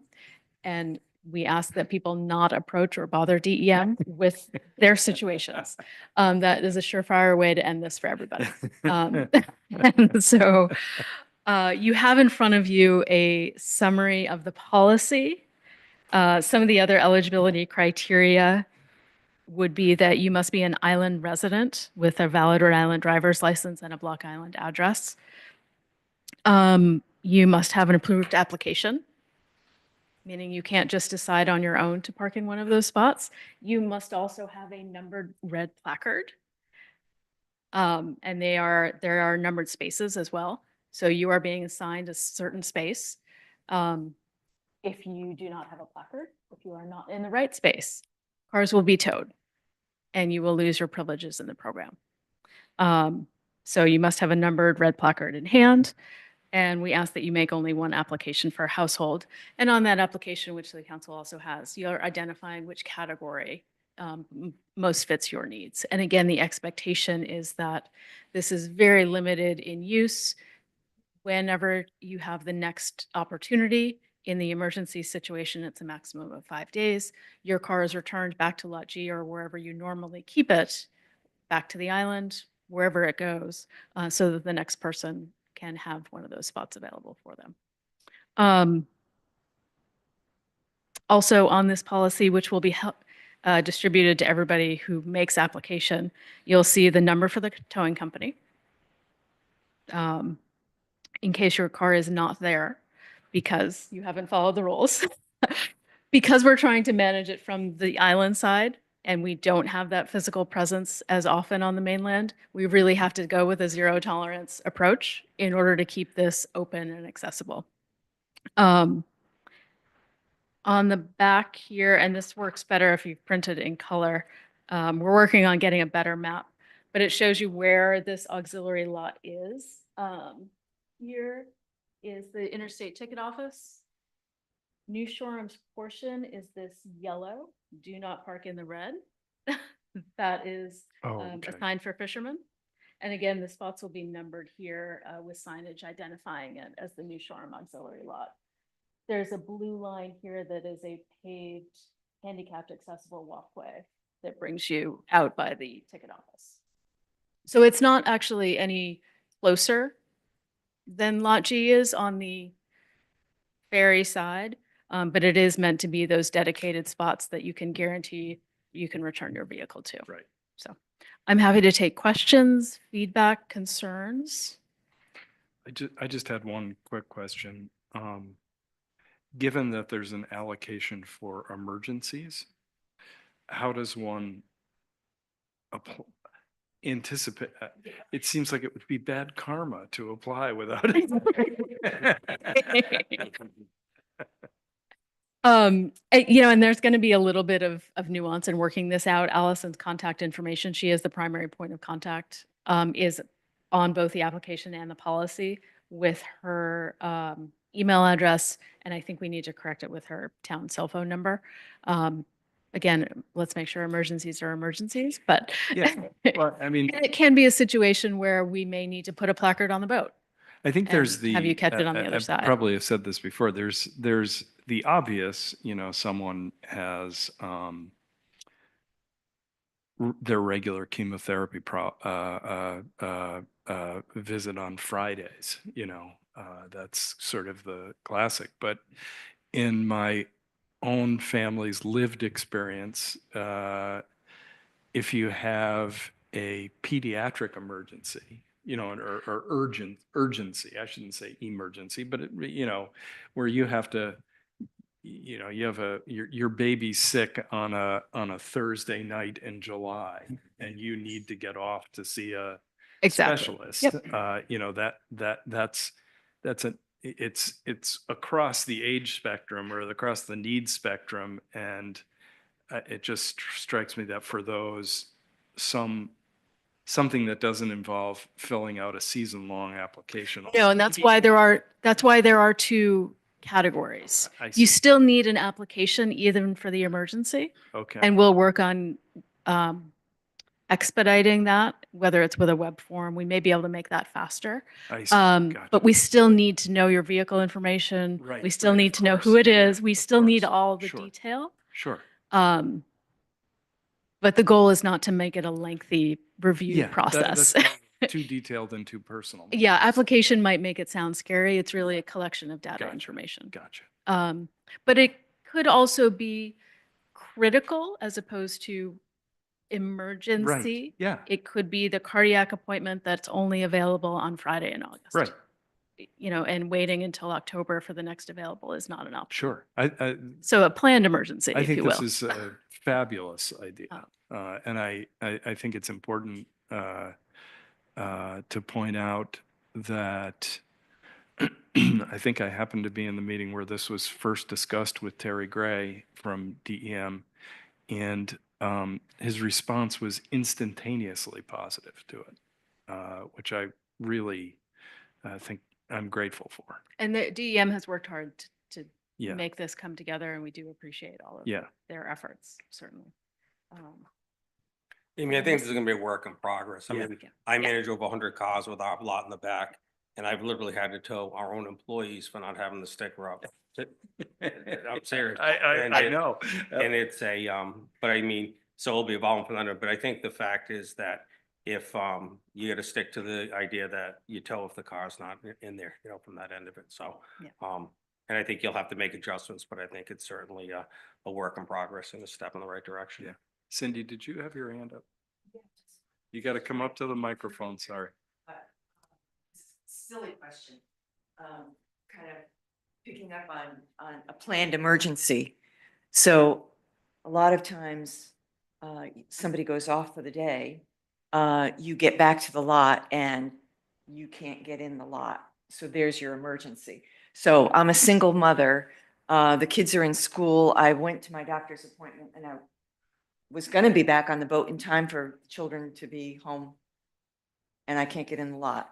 So this really doesn't help somebody in that situation. It's more planned emergencies. Well, What could do?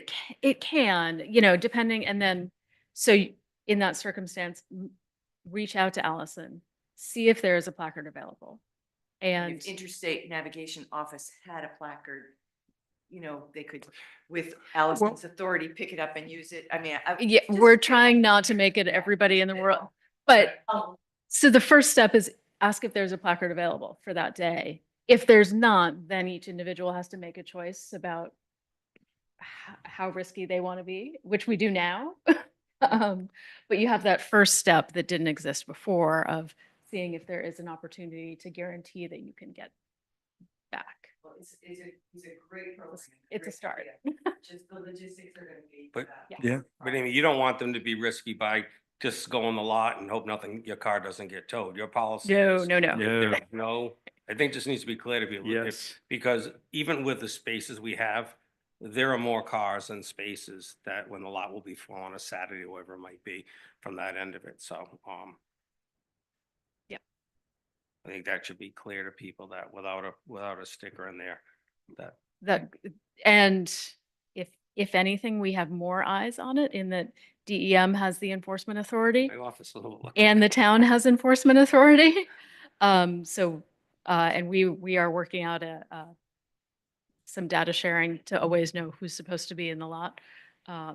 So it will have a lot of attention, and there won't be a room for, oh, I'm just going to put my car there.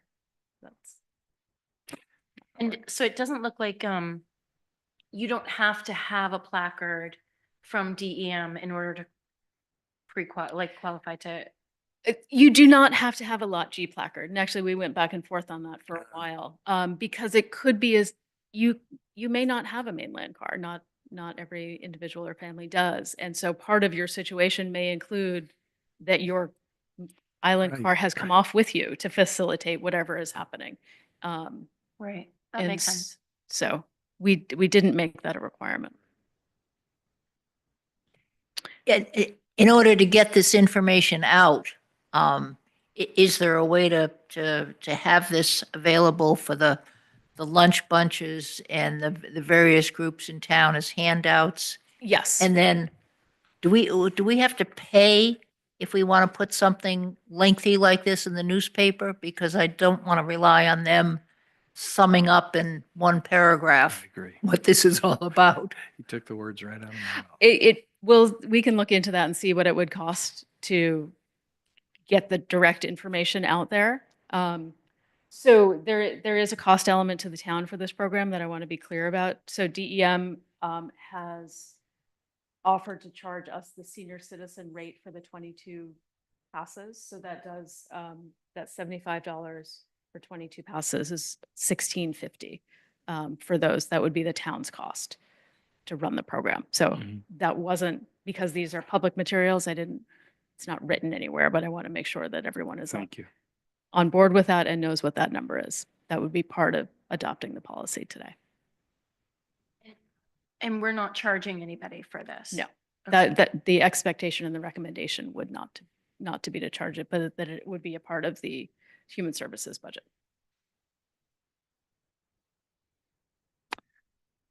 Thank you, Amy, Millie, Allison. I know this was logistically, and as Bill says, it's going to be a work in progress, but it all starts with a good faith effort, right? I mean, trying to figure something out. Really great stuff. Can I have a motion to approve this construct? Is there, all those in favor indicate by saying aye. Aye. Opposed, no. The ayes have it. Thomas property. It's exciting. Okay. Wish you were still in Florida? No, this is exciting. This is exciting, actually. This is the beginning of getting some people into some units, which is Yes, is great. absolutely. Let's start with the duplex units if we can. And Amy, I had a question on duplex units might affect as you continue down. Can I ask them? As I read through the consent agreements, as I understood originally, made some notes, bear with me. When on the original consent agreement, the original footprint of the Thomas House, the one in 2011, it was for the footprint of the Thomas House itself. All right. So bear with me.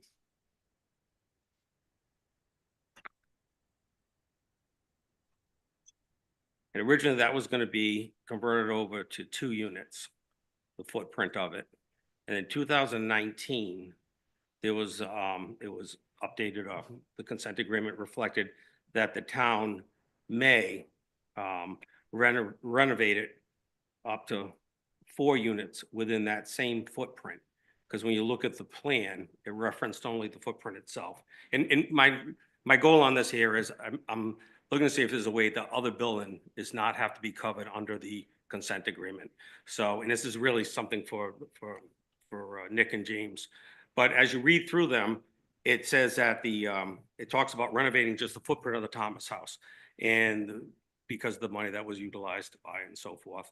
And that, how many bedrooms that was going to be, I'm not sure. But if you look at the plan itself, it only shows that footprint.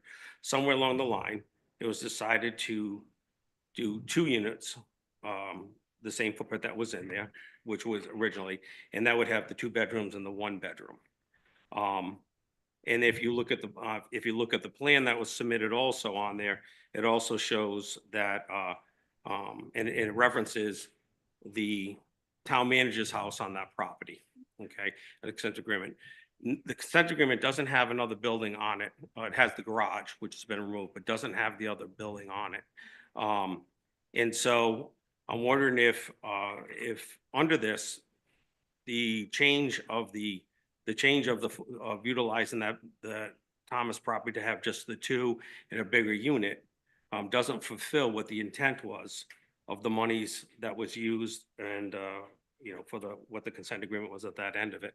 And being the case that, because there's nothing in any of the consent agreement that references a separate property on it itself.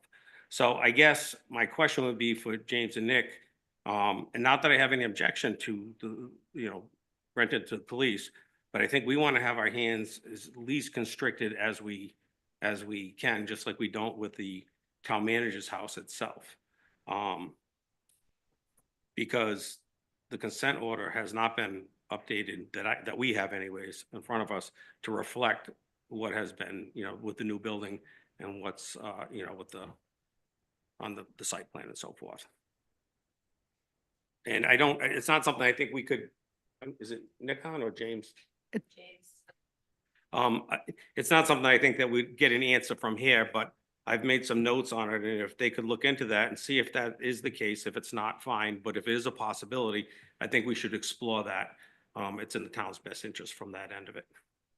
So, and I'd be happy to forward some of the stuff that I have, or else some that I highlighted on it. James, do you want to weigh in at all or hold that? I think, thanks, Amy. Hello, everyone. Good to see you. I think what we'd like to do is consult with the Attorney General's office, their charitable trust unit, to make sure that what we're doing is consistent with consent order.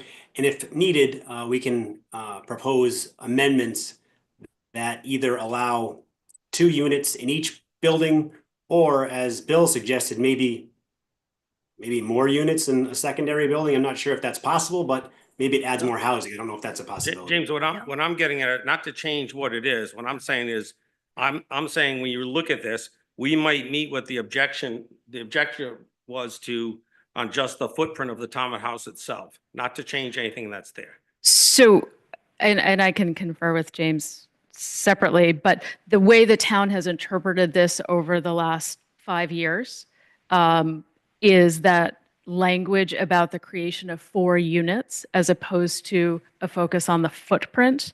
But by entering into that second consent order, creating the 4 units, the restriction was then on the 4 units as opposed to the footprint. I see how you're reading that differently.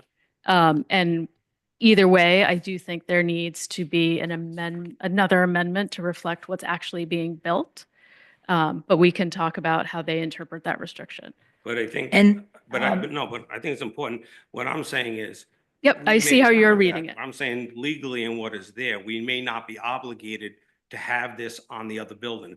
And if we're not, I think we should not, we should try not to have that because our hands won't be as tied on it. So I think they're going to go back and look at it and we'll bring that back to the council. And I think somebody's got to somehow explain how the 2011 consent order, which Millie, you were the executrix for Violette, and it was they refer to the barn, or I say the chicken coop. We always talked about 2 units for the police, not the whole of Violette's house. And we had the town put in money, I think at a financial town meeting, and we talked about 2 units for the police. I don't understand how that blew up into 4 units in 2019. So, if you're going to talk to the look at it and discuss it with the Attorney General's office. I don't really think we have to go back to Superior Court. But it was always the intention that there was going to be 2 units.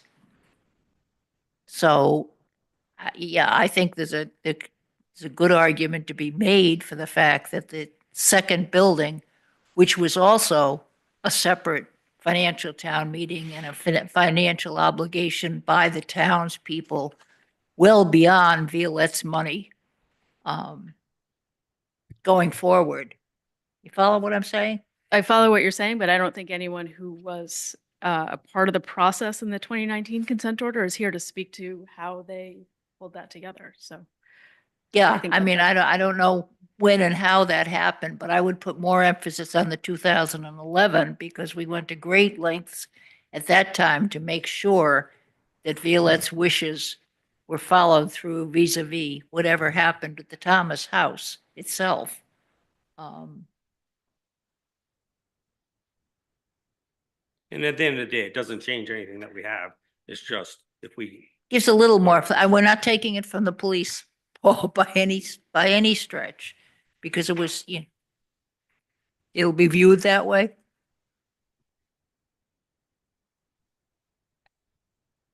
We're saying that the priorities would go absolutely for the police, for the 2 units in the existing Thomas House.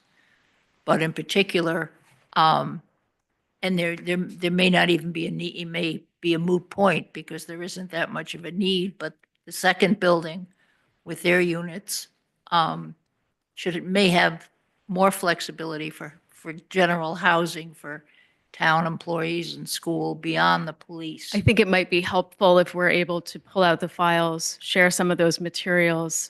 James and Nick can have the Have them look conversation at with it, the yeah. Attorney General rather than trying to navigate that here. Yeah, there should be a file that explains what and how that argument came about. The other thing I want to mention that in just looking back at the financial town meeting votes, at least one of them, and I'm not sure whether it was 2011 or whether it was the 2019, when it referred to the Thomas House and the renovation, referred to furnishing too. And that, you know, Furnishing is a word we use in warrants to describe not a bed and a dining room table, but furnishing and completing a house. It doesn't necessarily imply that it will be furnished with household goods. okay. It is somewhere along those lines without a hard and fast expectation assigned to it. It does not imply furnishings. We also use that to describe the school when we use a borrowing question related to the school. Furnishings and finishings and fixtures. Wouldn't, for the school, it doesn't include desks and the like? No, not often. It Okay. depends. That's not a word that has a technical meaning assigned to it.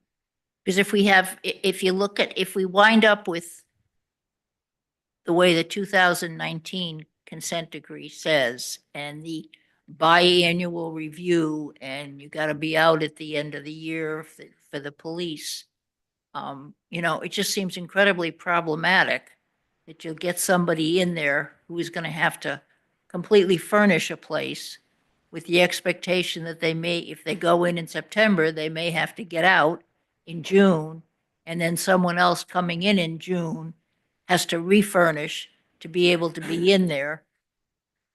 So there was, you know, it seems to me somewhere along the way, we ought to look at just some basic accessories in that, if that's the way it's going to have to play out, to be able to facilitate people moving in and out. But that's, I don't know how the rest of you feel, but I just, down the line, I think we got to look at that.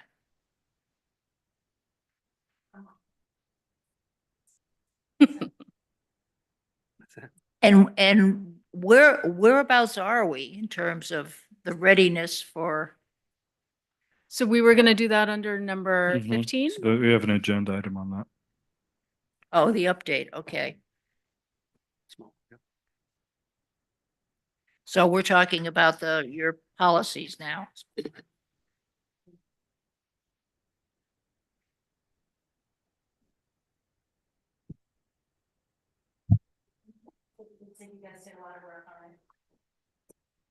So I guess I'll go back to the beginning and say this is all constructed based on the constraints that are presented in the 2019 consent order. Sure. Right.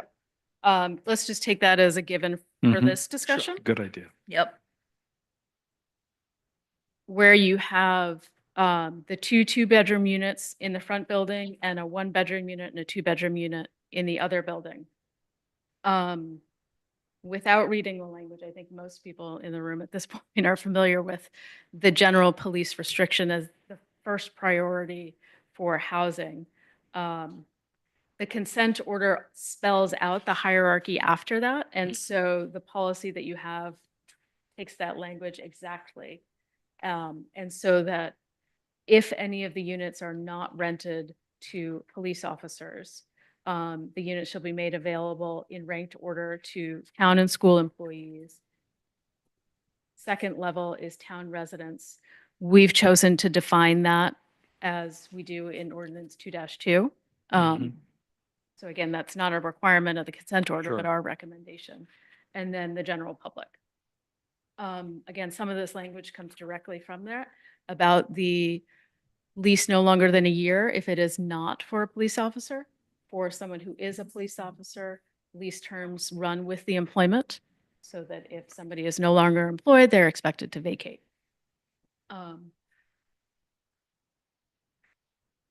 In terms of selection procedures, and a lot of this applies to the manager's house as well when you start to get down through the hierarchy.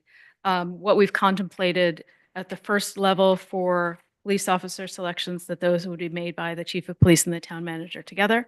It doesn't need to be a council discussion, I don't believe. After that, there will be an application and a lottery process for the 3 tiers that are identified. So first, seeking applications for town employees and school employees and a lottery, then down to the next level of town residents, the town accepting applications, holding a lottery. If there are still units available, then you move down to the general public receiving applications, holding a lottery. And we've tried to identify here under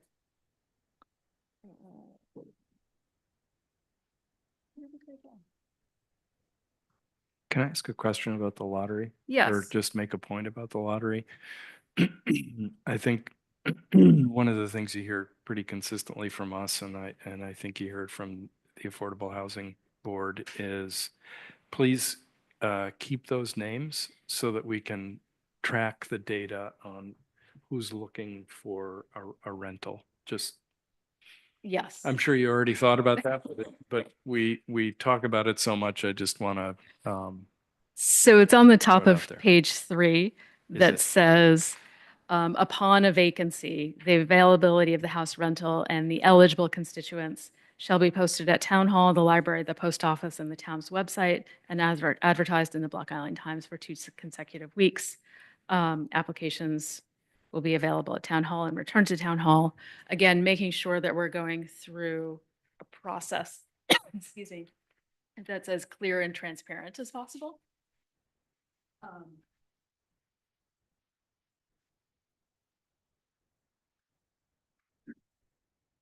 And then you also do have the application form where, Keith, we've tried to do what you've identified, which is get people's contact information, but also what they're looking for. So if you are looking for a 1-bedroom, Right. would you consider the 2-bedroom, or are you fixed into one or the other of those?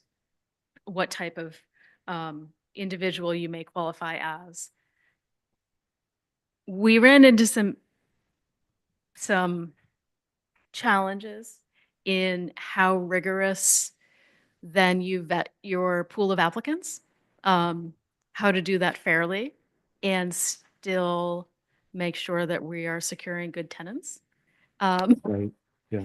Because we're running a public process, which has to be open, and yet Sure. we'd like it to be somewhat rigorous. Sure. So, that's something that we may be able to evolve over time and improve at.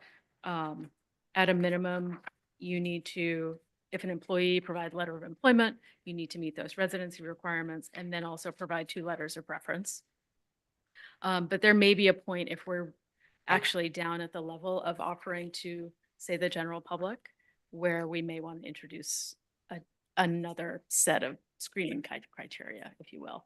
I don't think we'll ever get to that level, which is why we decided to move forward without it, but it's a gap that's there, certainly. Amy, I had a couple of questions. On the Thomas property, it says the unit shall be occupied by the leasee and shall not be sublet. Are we gonna have a set number of people that can be, like we do with the rental houses, that even though I'm not settling, I can't put bunk beds and let my X, Y, and Z with it? Yeah, it's not written anywhere, although we should add it, which is that assumption that 2 occupants per bedroom, I think should translate to this exercise. And then also it talks about vacating. So when your job's over, should there be a set time frame, like, 2 weeks, 30 days from whatever? Because I'm thinking more particularly with like, say school, if there was a school teacher in any of them, they may end up in June, they're not coming back. Can they stay to, when does their, how the pay goes and so forth? So. Yeah, we have a couple draft leases ready to go. I didn't bring them forward to the council because there is a lot of, there are a lot of placeholders for things like that. It may be within 30 days of termination or separation. It may be appropriate to wait till the end of the school year. Like you said, there's a little bit of variability depending on the type of individual that you have there. But absent maybe a half dozen items, those leases should be pretty consistent. So there'd be something there for the 30 days. And then are the utilities and electric, each unit separate? Yes. Okay. They're, yes. Okay, so when we do talk about a fee, that would be the rent itself, not, that would not include utilities and. No, the utilities are paid by the occupant. And then on the town manager's, application, it has, a deposit of 1 month rent and then additional, the, security. Would we do the same? I didn't see that on the. It is there, yep. No, that's on the town managers. I didn't see it on the Thomas property. Page 1, 2 lines above Roman numeral 4. On the application? Oh, It's It on may- the application for the town managers. yeah, it's in the policy. It may not be in the. Duplex units, it says a security deposit will be due prior to move-in of 1 month's rent. That's on the, okay. That's on the duplex one. It's Oh, under great. 3, right under where it says what Perfect. the rent is. Yep, thank you. And then on the pet security, do you think it should be, the pet should be approved? And the only reason I say this is because. It's in the lease that way, yes. Yeah. because the property is co-shared by everybody. It's not like, if I have a pit bull, but or whatever it might be, so. Yeah, there is language off the top of my head. I don't remember exactly, but it is Good, generally approved, but there is an approval process. great. I think we want to recognize that many people out here do have pets, but there is a checkbox, yeah. And particularly when you're talking, like I said, that yard is not defined out, it's used commonly by a bunch of people, so.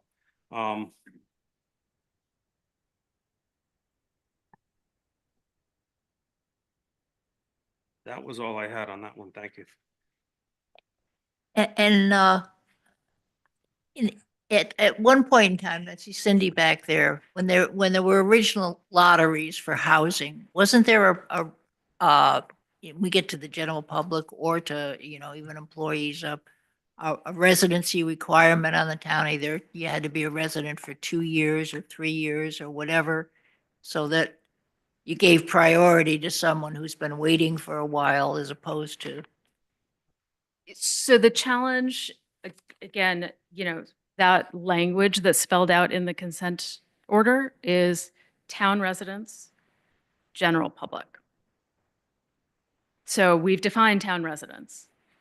Right, but I mean, that's not all inclusive. I mean, we could if we wanted to, and I'm not my problem is I'm not sure how we do it, because we're trying to give town employees a place after the police.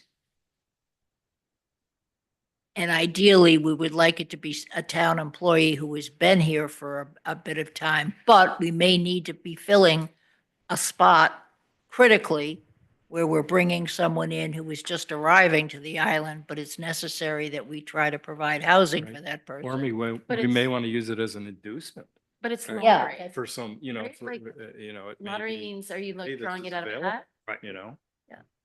So this is the policy, this is the policy part. It doesn't have to be a lottery. If the town were not going to go that route and reserve some level of discretion in how units were filled across town and school employees, I would really like to see that criteria set forth. Boy, top of my head, I don't think we want to get involved in That's a can of picking and choosing. I think this Welcome is to the the lottery. approach. I think the lottery is the way and Well, also, I mean, this rent is more than fair. I would talk about rent a Yeah. little bit separately as a number, but. I think the likelihood that we'll ever get down to the general public is, I mean, if we get down to the general public in this scheme, then we've done a fabulous job of housing on this island. And we should congratulate ourselves. and- Exactly. Have a victory parade. Right, yeah, yeah, yeah. yes. If we don't do something, we're not gonna have a community, we're not gonna need any of it. Right. Amy, on the, when we talk about town employees, it didn't, do you consider the sewer and the water as town employees? Yes. Okay, I didn't know if we had this about that, so that would fall under that. Yep. Great. Yeah. Oh, Molly. And then I got Molly help her out. get his application in. Are you crying? And when we were talking about, length of time on the island, that's the problematic one because police, we have somebody going to the academy this winter who will, newly be coming in, but that may be a great inducement to have them plan to stay. Mhm. And then if there's someone out there after that, going to the academy, this will be available if they, when they first get here. I will tell you this. When we did the applications for the second applicant that's going into the academy in August, one of his main reasons said one of the reasons why he wanted to be also out here, his brother worked out here a bunch of summers ago as one of our bicycle officers. One of the things that he mentioned was the housing. Mhm. Yeah. So as you go down the line and 5 years from now, I may not be here. I don't know who else may be. You may need to be hiring 3 or 4 other guys. And now you need to think about where you're going to house them. Yeah. And if you don't have housing that's attractive, as it is right now, I'm struggling to find people to come out here and work for the summer for me. So if you don't have housing available for somebody down the road 4 or 5 years, Yeah. Bill's going to be putting his gun and badge back on. You're laughing, but that's what's going to happen. I'll need housing. Yeah. And I would say Because Terry's not similarly, gonna. there's not a day that I work at school that one teacher or another doesn't ask me, like, if this, like, do you guys know anything yet? So like, people are looking. Oh, yeah. I'm That's why I think, in I so think many this approach sort of philosophically and practically of having a very clear, transparent process makes so much sense. Yeah. It really does. Yeah. Cindy? Along those lines, just a request, the Housing Board would love to be kept in the loop as you are going through this whole process, because I think it's really important moving forward that there's congruity, that whether it's the Housing Board that is going to be offering rentals or the town that's going to be offering rentals, there should be a real similarity on the rules and the regulations and the selection process. I think it's important. So we'd love to keep abreast of where you're going with this. Do we want to talk about rent levels? I have no idea what the market is, so. I like the, I like the sheet you had put out, Amy, that breaks down, you know, the different wages and what the percentage is, because obviously, I guess the big question is, we either decide, you know, the unit's worth this amount, that's the rate, no matter what you make, or we look at it and we say, listen, that rate been somewhat reduced. And if you're making $100,000, then your rate should be 1,100, but if you're at, you know, if you're coming in at $70,000, there's some adjustment, so I'd like to hear your opinion on what you think. Obviously, that's part of the thought process. And the first question is a fixed rent versus a sliding scale.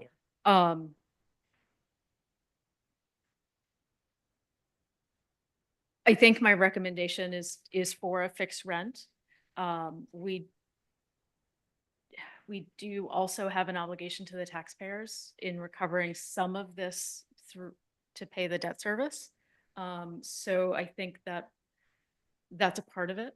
But I do think making sure that it's affordable for the exact population that we're trying to put in there is also really critical. And so that's where I came out with those numbers. Are they, I think what I've shown in the policies are on the very conservative side, which is 900 for a 1-bedroom and 1,200 for the 2-bedroom. There's room to go up from there, I think. But for the 2-bedroom, for a starting employee for the town of New Shoreham, that is 32% of their gross income. So we quickly moved down to 30%.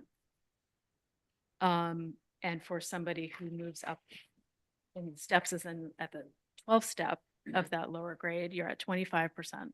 So you know, it quickly does move, but So your recommendation is actually for a hard number. I think it is. But Amy, that number you said, that's assuming if you're looking at a town employee starting with D, but if you're looking at a police officer. Exactly. Okay, Very you're not different. starting at D, you're starting at grade, I guess around I, correct? Well, start patrol, you can see the patrol officer, Right, 70, 70,000. so it'd be I, And so 15 to 20%, right? call it 20% on the 2-bedroom of their gross income goes to rent.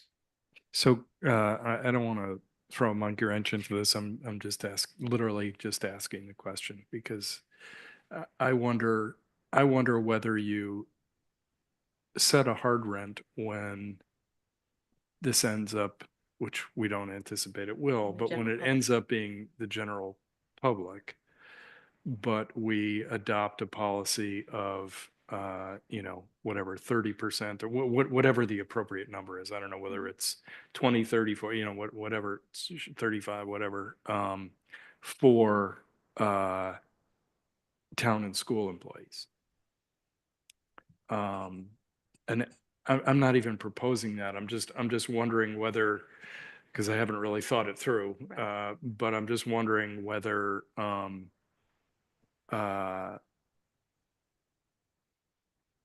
you know, being able to keep it as a fastball for the town, if you will, you know, an inducement, and knowing that if you go from patrol to corporal, you know, the rent increase isn't significant, but it's tied to what you make. Well, and doesn't, I mean, when you go for, apply for a mortgage, isn't it, is it usually like around 30% of your income? It's been mean, so if long, I don't even remember. Pardon? General wisdom is you should not be paying more than 30%. Of your income? Yeah, And I think that the wild card out here is that the cost of living is higher here than it is on the mainland. So you need to have a little bit of flexibility to accommodate that. but I think, I mean, I don't know, it seems to me that a percentage of income gives us a little more flexibility. regardless of what percentage we set. I mean, yeah, I mean, I literally haven't thought it through, but, you know, as we were, sort of, you know, talking about, I do like the idea. I'm very attracted by the idea, and Paul reinforced this, that this nice new housing is an inducement. And, you know, so I think I would like to do one or the, you know, whichever one sort of, sort of adds a few miles an hour to the fastball, as I said earlier. And I think that might be, listen, 30% of your income is what you get one of these apartments, it's 30% or it's 25. Yeah. Well, Okay. Well, I mean, 30 is if you're going for a loan also for a mortgage, So 25, okay? you know, I mean, But- I'm neither expert nor particularly wedded to a number. Oh, I'm sorry. Bill. I was gonna say, I also don't want to make it so low that it's that, you know, okay, so if I'm not getting it, I should get a subsidy then off it than someone else is. So I think it needs to be within that range, and probably if between the housing board and you can see what you can come up with a number to come back with us. I think that certainly, I think the 12%, when you look at Lieutenant, I think that is low. You know, whether it's between the 15 and the 20, certainly a 30% is, that's fine if you're buying a house, if you're getting a mortgage, but to pay the rent really has you kind of strapped. Yep. So, but I just don't want to have it so low that it's a perk, and then if I don't take that perk, there's gonna be, you know, they're gonna be saying, hey, then we didn't take Yeah, that perk, so give us thought. $2,000. So just speaking in favor of the fixed rent, Mhm. so I think, first of all, the benefit to the public, the tax-paying public, is that you have happy police officers who are comfortably housed year-round. You might be able to retain a math teacher at the school. I don't know how many people realize this, but the teachers, for the most part, our teachers have to move out of their housing generally before school ends. And so, you know, they're transient for the last couple weeks of school. They're transient for the first couple weeks of school. They have to leave the island in many cases. They move into weird housing in the summer. You know, so if you were going to do it based on employment, even for a teacher, right? So we know what the teacher makes at school, but like, what if that teacher is a waitress in the summer, right? You're gonna be like, it puts a lot of work on the clerk's office or whoever's office, Amy's office, to now that'll be be- chasing people down for It's- like their It's tax gonna be Laurel returns Pink's or. job. I mean, I think it might just be a more straightforward effort in the beginning, at least for the beginning, right? We could transfer this over as there's turnover, right? We could change the policy later. I just feel like it'd be easier if it's a fixed rent. I'm, I And don't if have a that's your problem with that either. recommendation, Yeah. I'm going with that. I just think the 900 and the 1,200 is on the low side of a fixed rent, that's all. Yeah, I'm happy. So I'm happy to go back and take another look through all of these. This was meant as a starting point Sure. of discussion, and The number you recommend based upon thought and analysis and conversation with others is fine from my perspective. I merely raised, just to be clear, I merely raised the percentage as, what I support is the thing that is whichever one seems to give us housing as an inducement to come and stay. That's my thing. And if that's a fixed rent, that's great.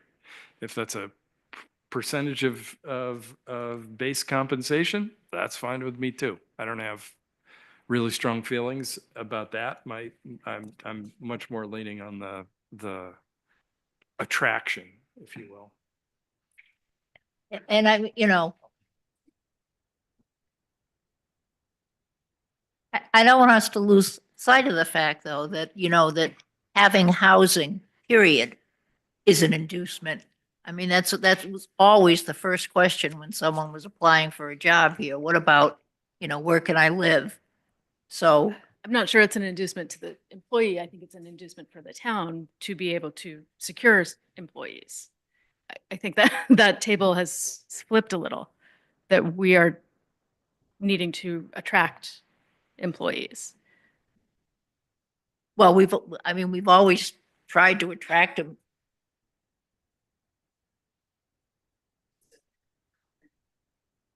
Housing in general, talking about Long Island or Westerly or. Anywhere. To get a rental. in Right. Western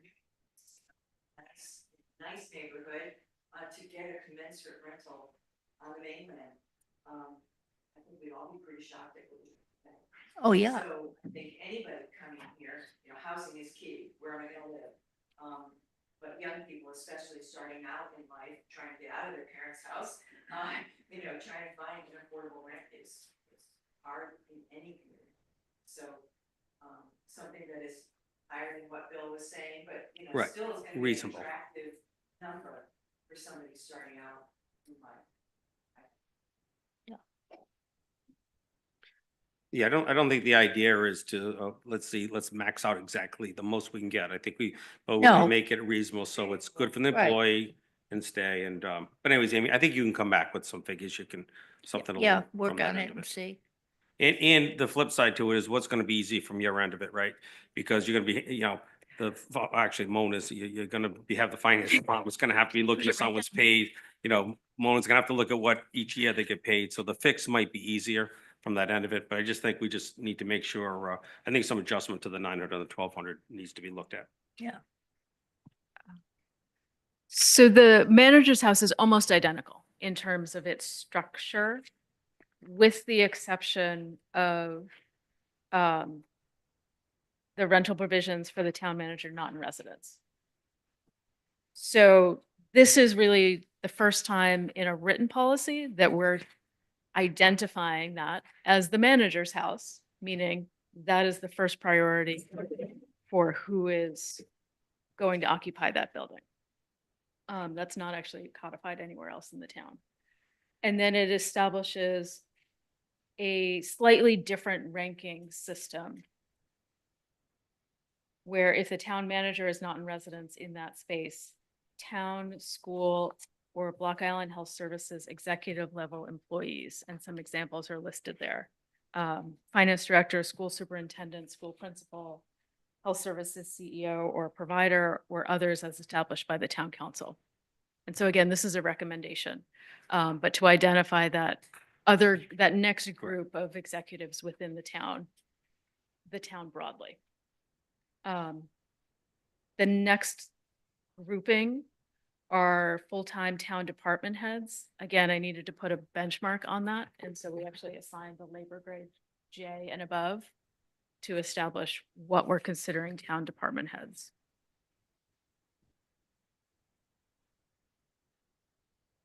And then down through town and school employees, town residents, general public.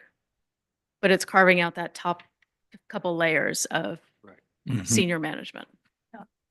I don't have any issue with that, just the same things that we talked about before, the pets and so forth applied in there.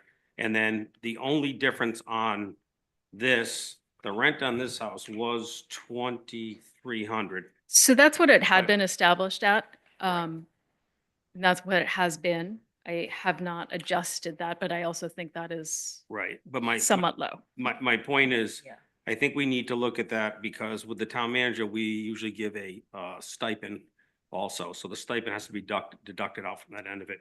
But the bigger issue is if we don't have a town manager in there and we work our way on down, because remember, with the town manager in there, it's 2,300 a month, but you have to subtract out the amount we're giving them. So what is the actual cost to them at that end of it?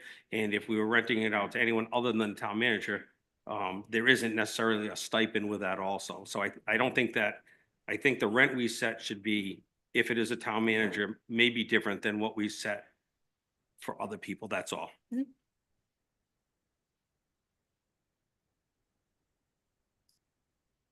Yeah, I think, I would suggest that you take a look at the rent for the manager's house in the context of all the other conversations we've had tonight, because that does seem, low.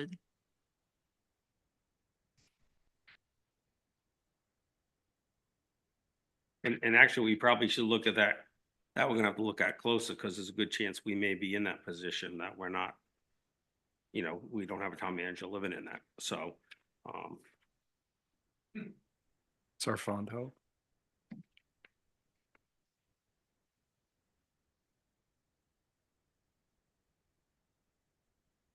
And we do want to get it filled, so we do have some revenue coming in. So, just sort of generally on both of these, Amy, leaving aside the number,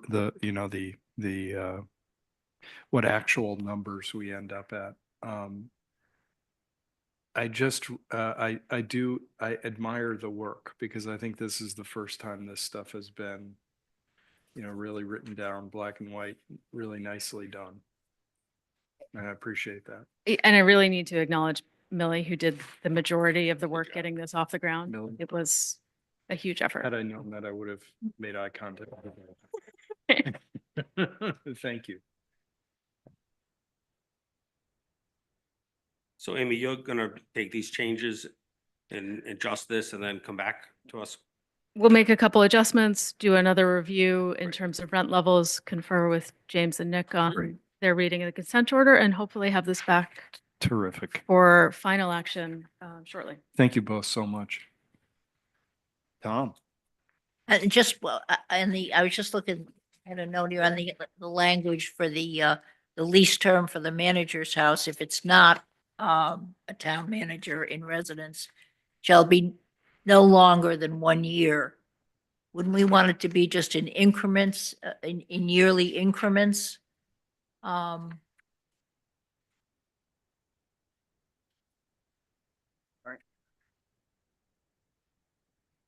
mean, Can you say that again, Nancy? I'm not sure I'm following. okay, it says the lease term shall be no longer than 1 year if the person in there is not a town manager. Yes. So if we, 5 years down the line, the town hires a town manager for 5 years and they have housing, we put somebody else in there. Do we want to just limit that person to 1 year, or do we I think want you to say? do, because I think we've learned if we've signed a contract for 5 years, that doesn't mean you're going to have that employee for 5 years. All I'm saying is in increments of 1 year, so that if a year passes and the town manager is being very successful, we don't have to boot the person who's been in that house paying rent out because we're only limiting the lease to 1 year. I think you can renew that lease. Yeah, that's what I'm saying. Does that include, does that imply that? Because it didn't seem like it in the first reading. That's certainly the intention, yes. Yeah, so just clarify the language on that a little bit. Okay. Thomas? Thank you. So the subject of this speech is good news, bad news. The good news, well, let me do it the other way around. The bad news is that our the one contractor that was holding us up has made some improvement in her performance and is at about 90 to 95% complete. It was still holding up until about a week ago when we were still having frost overnight. It was holding up final mudding and sheet rocking and the hardwood floor installation similar to what we have in here.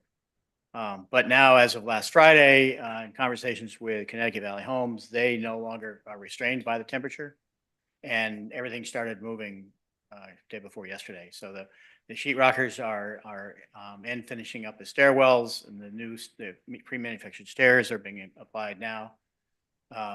The wiring is, if you go by there, you'll see the mass going up from the circuit, the meter sockets up to the weather heads and then the power company is scheduled to tie that in the day that bolt is put in the side of the house. The furnaces are all in. All they need is power and condensate pumps. The septic and plumbing is complete. Everything is good except for those two things, and then the minor punch lists of front deck steps, which is just one step, and then the rear deck steps, which are 4 or 5. The wood is on site and the Connecticut Valley Home crew is just wrapping up the house that was delivered right before ours, which is on by Peter Woods on Old Mill Road. And then that whole crew will be over there. We were promised a flurry of activity on Monday. Tristan and I go by there daily and haven't seen flurries, but we're hoping, and that's no longer constrained by our electrical contractor.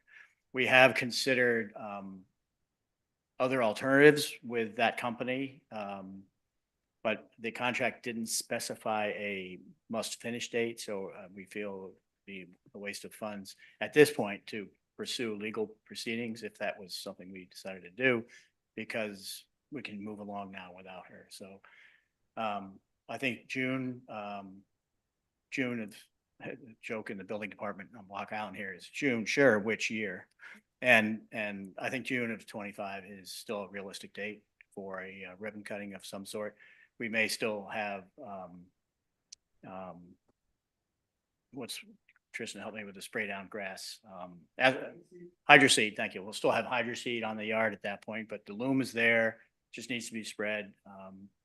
And then we're gonna put, we've changed the site plan a little bit in that we were gonna have a circular drive in the front, but a lot of people thought that was just horrendous. So we're gonna have parallel parking coming off the drive next to the building, and 4 spaces for the back building and 2 on that side for the front building and the apron of the garage for the other 2. That'd be 1 car per apartment, and if there's 2, we'll have to, but we can do that. So we're gonna, to stay on budget, which is very tight right now, we're gonna use the town crew to do some of the things we would have otherwise contracted, lay down the gravel for the driveway and such things, and try and curtail costs as much as possible.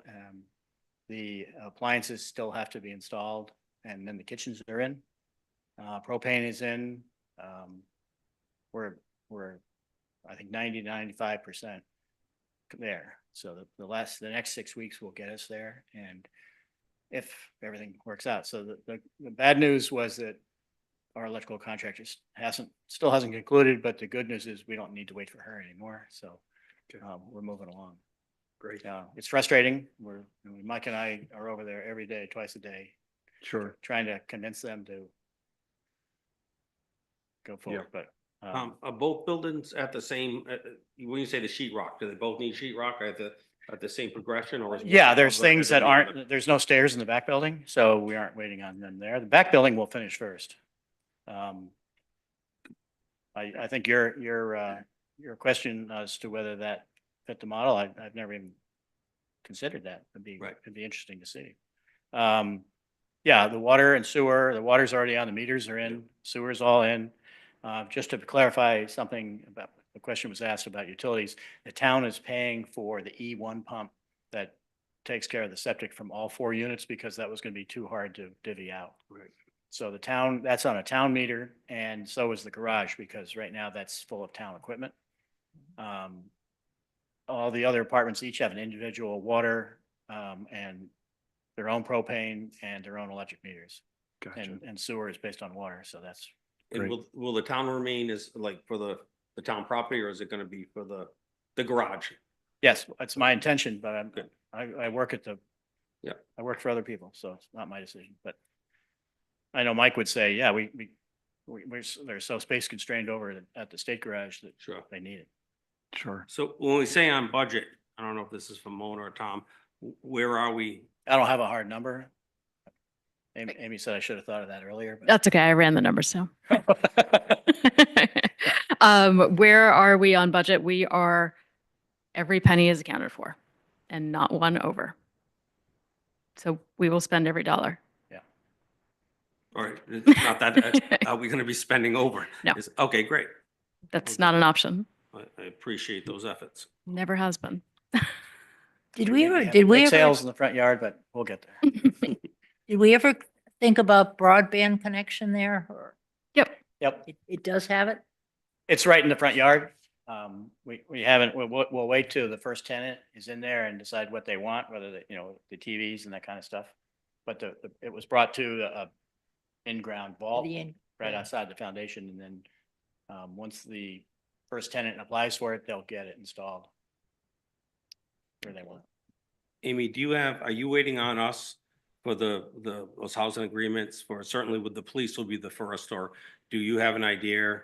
Or does the chief have an idea that, yeah, he definitely has people that are currently very interested in? Yeah, we're having those conversations. The next step after the council approves all the policies and applications is to actually put pen on paper and start collecting those. But we're running parallel paths. Thank you, Tom. Thank you for all your work on that project. I know it's been a lift. All right. Items for future agendas. I had a couple of things that I wanted to, I think we need to schedule our next step on filling the town manager position and the finance. I know we did the extension, but I think we need to keep this process going. Mhm. And then the other item that I'd like to see, we had talked in a closed session about potential acquisition of a piece of property. And that's been on for a while, and I think we probably should get that scheduled to get some direction on it, and then also, if possible, let the public know, since it's been a considerable amount of time that it's been acted on. Okay. I'm wondering, tent ordinance. If we could well, we said we would revisit that, Yep. but it looks to me like we need to separate the containers from the tents. So So we Maybe have to have- be really careful on this item, that we raise the item but don't discuss it, because it's not agenda. got it, See what I mean? So tent ordinance, yes. got it. Yep, okay. And then, when we did the medical center, there was when Beth was talking about getting the, reimbursement for the ambulance. Allison was gonna double check as to whether the rural health designation changed anything in that, request through insurance companies. Could we, ask that we get a report from Yes. whoever is now there? And can we get some information on the newly hired CEO up there who has taken Allison's place? Because again, the newspaper hasn't really covered it. And we had a name, I but think we should nothing. invite her. Yeah. Yeah, absolutely. Keith, did we on the locations for the MEFs, was that on our agenda The tonight? agendas, say it again, I'm sorry. The location, Millie, for appointing. I'm sorry. Oh, for the mobile. Yeah, for the mobile units. Was that on Mobile our agenda units. to act on? The mobile food establishment? That was for item number 3, which will be moved forward to continue to the Yeah, I'm next, sorry, I shouldn't have- to the next. Oh, no agenda. problem. I just want to make sure we didn't miss it. The That's all. whole Board of License Commissioners continued. And then the two items that we spoke about during the meeting, Cindy Lasser asked about putting noise Noise. back on the agenda, right? Yes. And Allison about facilitating a meeting with all of the boards that do housing, like getting everyone together. That. Have a motion to adjourn? So moved. Second. All those in favor indicate by saying aye. Aye. Adjourn.